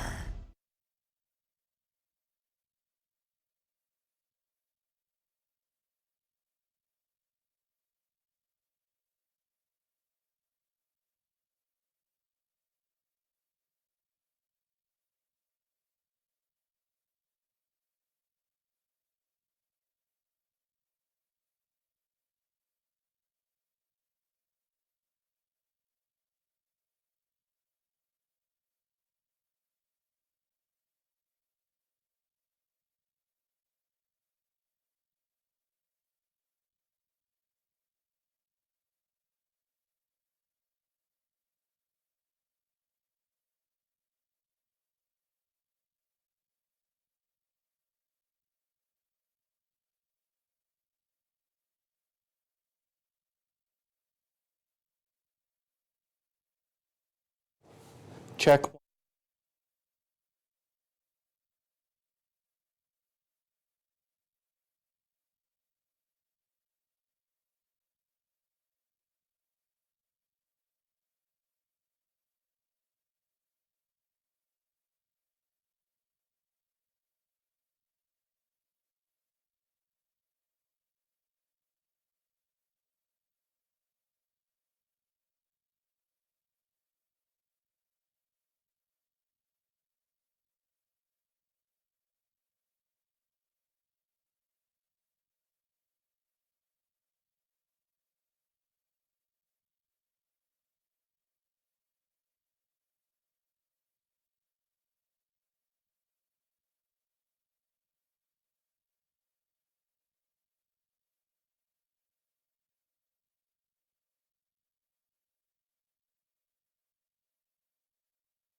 Mid-American Conference Media Days continue from Ford Field in Detroit, Michigan, and we are pleased to be joined by a couple of Bowling Green Falcon players, running back Andrew Clare, defensive lineman David Konolowski. And Andrew, let's start with you. New head coach, what's this offense going to look like under Coach Loeffler? It's going to be a fast-paced, pro-style type of offense. It's going to tire out defenses. It's going to give a lot of people different opportunities. David, you didn't play at all last year, but you did play the two previous seasons and played quite a bit. You were granted a 6th year of eligibility. You've been described as a spiritual leader of defense. How much pride do you take in just being that guy that always has everybody getting up and getting ready to play defense? Yeah, that's a great honor, and just try to get my guys right and try to motivate us and get our minds right to take the field every series or whatnot, no matter what happens beforehand. So, what was it like when you found out you were going to be able to play? You missed all of last year with an injury. Yep. You get the 6th year. What goes through your mind? How excited are you to get back on the field? Yep. It was great. I mean, I had a little bit of doubt when I got hurt, and then just being reassured that I had another for sure year to play football again. It was a blessing, and then to play alongside Andrew Clare and other of my teammates, and just be back out there and having fun with them again. What's this team like? How different was Coach Loeffler, and how has it been? And I know you haven't gone through camp yet; it's just been the summer. But what's it been like with Coach Loeffler? Hell, nah. But nah, it's been actually really good. We all have gotten better. We've grown together as a team, built more team chemistry. We can actually trust each other in a lot of different situations. We've been more accountable for a lot of different things. It's just made us to actual feeling of a D1 college football team. Ask you the same thing, David. Yep. Like you said, just the accountability and his standards and overall our standards and expectations definitely stepped up, and just his attitude and his work ethic, and it rubs off on us, and we really see him as a great leader, and we want to follow that guy and play as hard as possible for him. Andrew, a guy that was an offensive coordinator at Boston College has coached some really good quarterbacks in his time. What does that do for a running back? How excited are you to play in this offense? Because my guess is he's going to try to get the ball to you in some space, and that's got to be fun for you. Yeah, like I said earlier, it's just the trust. The trust comes to a big part. I trust that he's going to call the right plays in the right situations at the right time. He's going to get the ball in the right people's hands. I really trust that he knows what he's doing. It's definitely got me excited seeing the type of different things that we've doing. Just in spring ball, the type of plays we're running just in camp, things that we're going to go over. Like we have over 400 different plays that it's going to give everybody opportunity. So it's going to be fun to watch. It's going to be fun to be a part of. How excited are you to kind of be the main guy, the feature guy? You're on the Doak Walker Award watch list as one of the best running back candidates in the country. You averaged 5.2 yards a carry. I almost gave you a 0.3 more, but you averaged over 5 yards a carry. How excited are you to kind of be that main back? It's actually, like he said, it's an honor just to be seen as and be recognized, have these different accolades for yourself.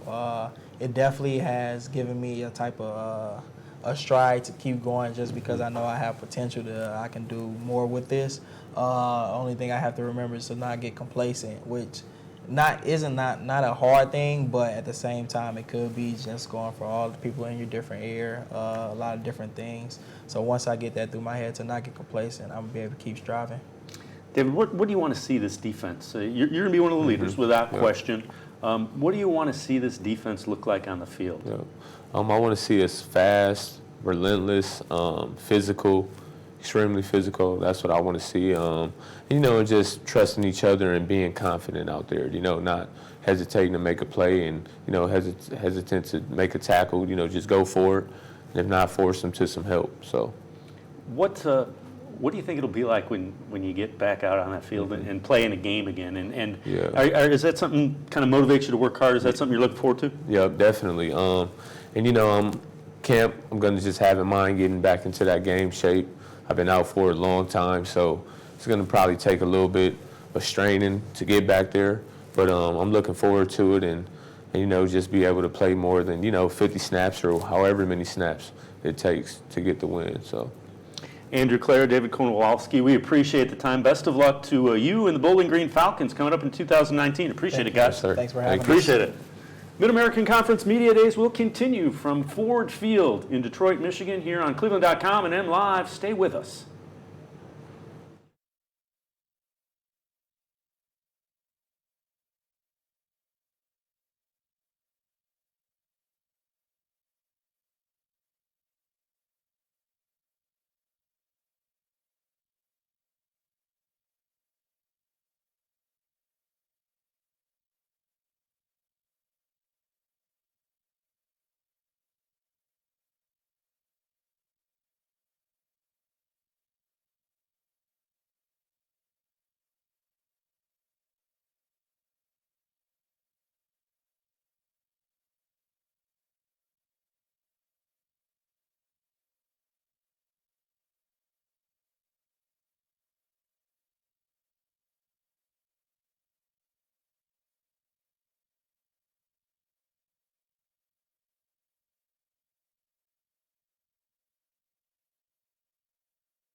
Mid-American Conference Football Media Day continues here on cleveland.com and M Live.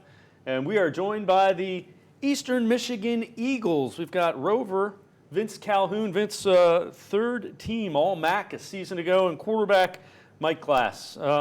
Vince, we'll start with you. 4 starters back on defense. What do you want to see this defense look like? I want to see us be the number 1 in the MAC again, like we was last year. I expect big things of our defense, and we're going to show big things. Is it a fast, physical, aggressive defense? What style do you play? I would say we're a pretty fast defense. We're aggressive also, but I would say we're a fast defense, yeah. Mike, quarterback, dual threat kind of guy. You were very efficient too. 72 of 117, over 1,000 yards, 9 touchdowns, just 1 pick, 71 rushes, over 400 yards, 6 more touchdowns. That dual threat, something that you want to force defenses to defend you both ways? Yeah, I believe that it's harder for a defense to guard a dual threat quarterback because you can't just prepare for one thing. You have to play an all-around game, and I feel like that helps our offense out a lot. 6 offensive starters. What's that unit going to look like when things are clicking the way you want them to? What are you going to be able to do effectively? I believe we're going to score a lot of touchdowns this year, just because of our experience.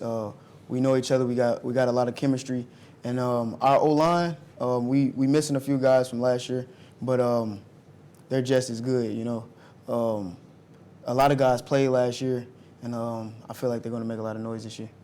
You guys won the final 3 games of the regular season. A tough loss to Georgia Southern by 2 in the bowl game. What did you learn end part of last year, and then carry it over into spring ball as well?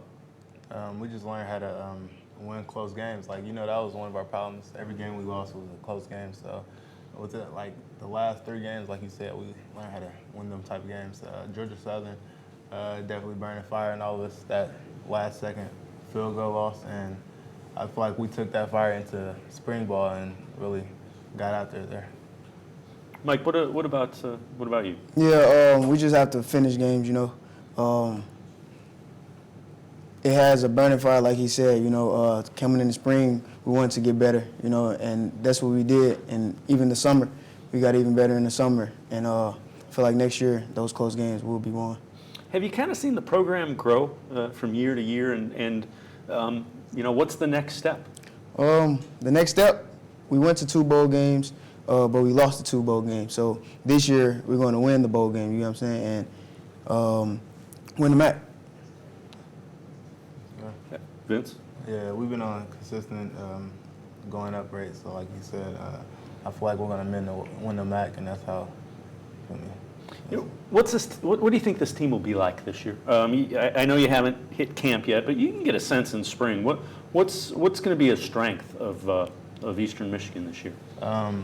We very competitive. We're going to compete with whoever. It doesn't matter who we play against. Like, I feel like that's our best strength. It doesn't matter who it is. We're going to line up and play. Mike, what do you want to see from yourself as far as progressions and growth? Everybody, I know you're a competitor. What do you want to get better at? Just getting our offense in the right situations on every play, because that's going to help us be successful in the long run. Just mainly that, for real.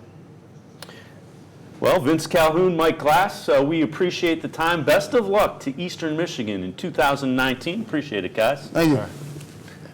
Mid-American Conference Football Media Days will continue from Ford Field here on cleveland.com and M Live. Stay with us.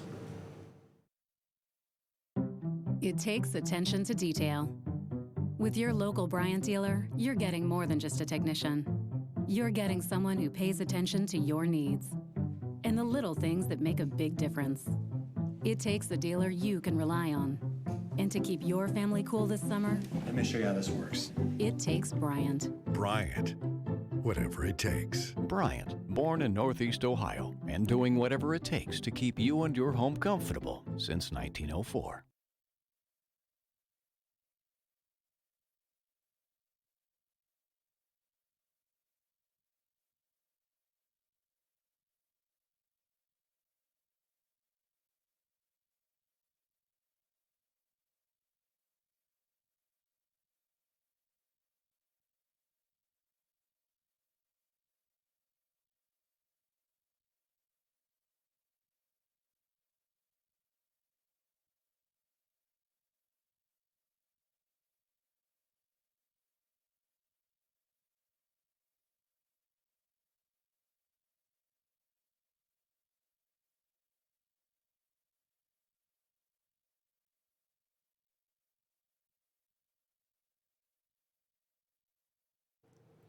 Mid-American Conference Football Media Days continue here on cleveland.com and MLive. We are pleased to be joined by Eastern Michigan head coach Chris Creighton. Chris had talked to a couple of the players.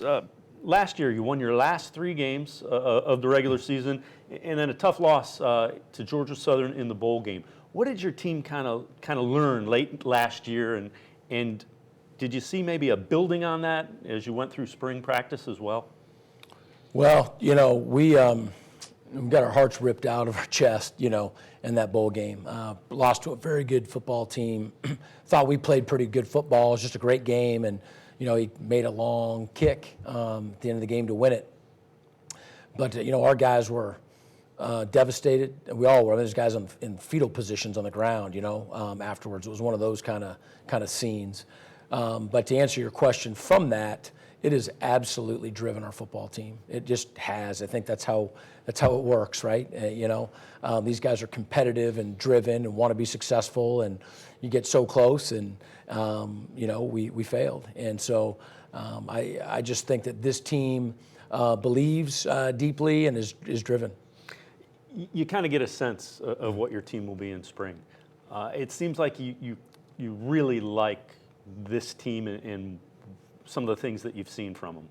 No doubt. Yeah, no doubt. I love my team. Yeah, no, I don't. We got plenty to work on, believe me. But our coaching staff and our team just feels that we have great people. We enjoy being around each other. We're on the same page about doing what we want to do and how we want to do it, and that makes it fun. It does. 6 offensive starters returned from that team from a year ago. What are some of the things you expect to be really good about the offense? Well, I'll kind of answer that in reverse. I mean, we graduated 4 senior offensive linemen, and so we've got some really good offensive linemen coming back and a huge group of guys that are going to be good football players, and hopefully it's tomorrow morning, right? I mean, those guys just, they're all capable, and so who is going to rise to the top and how quickly, and for those guys all to mesh. So we're excited about that, but it still needs to happen. We have 5 senior wide receivers, a senior quarterback, 2 senior tight ends, and 2 senior running backs. And so just because you're a senior doesn't mean that you're the best player on the field, but it does mean you want it badly because it's your last chance. The number 2 has a special significance at Eastern Michigan. It goes to the best, quote-unquote, senior wide receiver, quote-unquote, best. And it's in memory of a guy, Demarius Reed, passed away in October of 2013. Who are the contenders for that, and how big of an honor is it for an Eagles football player to put that number 2 on? Well, I can explain it like to you or to the incoming freshmen, to say that the 2 people who have worn 2 since D. Reed are Sergio Bailey and Blake Banham. And, if they've ever met or have just heard about those 2 guys, they know that they're, revered, as highly and as deeply as possible. It's a good issue that we have. We haven't named the number 2 yet. It's not because we just haven't said who it is. We really haven't decided who that's going to be yet. And it's good because there's multiple people who are worthy of wearing that jersey, but our team knows what a big deal it is. Let's talk a little bit about Mike. Played pretty well, and a dual threat guy, and some of the things that affords you the opportunity to do when you got Mike Glass playing quarterback. The thing about Mike Glass the second half of last season was, that he was injured some. But when he was playing, as you said, I mean, he was really, really good. Tyler Wiegers had a great year. We had 2 really good quarterbacks, 2 very different quarterbacks. But I don't think I've been, a season at Eastern Michigan that we haven't needed to. That's just something that I know as I know as I know. And I think Mike's special. I really do. I think he has the thing that everybody wants, but it's hard to figure out how to get it or how to make it. He's just got the it. He's got the special. Guys, including myself, follow him, believe in him, like being around him, and then we think he's super talented. 4 starters on defense back. What are some areas that are strengths, and also some areas that if we get this figured out, we're going to be a pretty good football team? Yeah, so if I do that in reverse order as well, so we lost essentially our defensive front. our defensive line, and our 2 inside linebackers. And so there's some really good players in that group. It was the #1 defense, in the Mid-America Conference last year. So that's where, again, the development, our recruiting, the program part of Eastern Michigan is going to have to come through. And we believe that it will. We absolutely do. Just be a lot of new numbers and a lot of new names on the back of jerseys. Doesn't mean that they will be young. I mean, we have been developing folks, but then we do look to our secondary, which, was absolutely phenomenal last year, and returns a ton of experience to go ahead and anchor, that defense until we get that identity, hopefully rather quickly. But our secondary obviously was a bit of a reflection of our pass rush and, our defensive front. And so it would be a little bit more challenging if we're not able to play as well as we did, on our defensive front for our secondary. But that's where we got our experience and a lot of our leadership. Chris Creighton, we appreciate the time. Best of luck to Eastern Michigan in 2019. Thank you. Well, that will wrap up Mid-American Conference Media Days from here in Ford Field in Detroit, Michigan on cleveland.com and MLive. We appreciate you tuning in, and have a great day, everyone.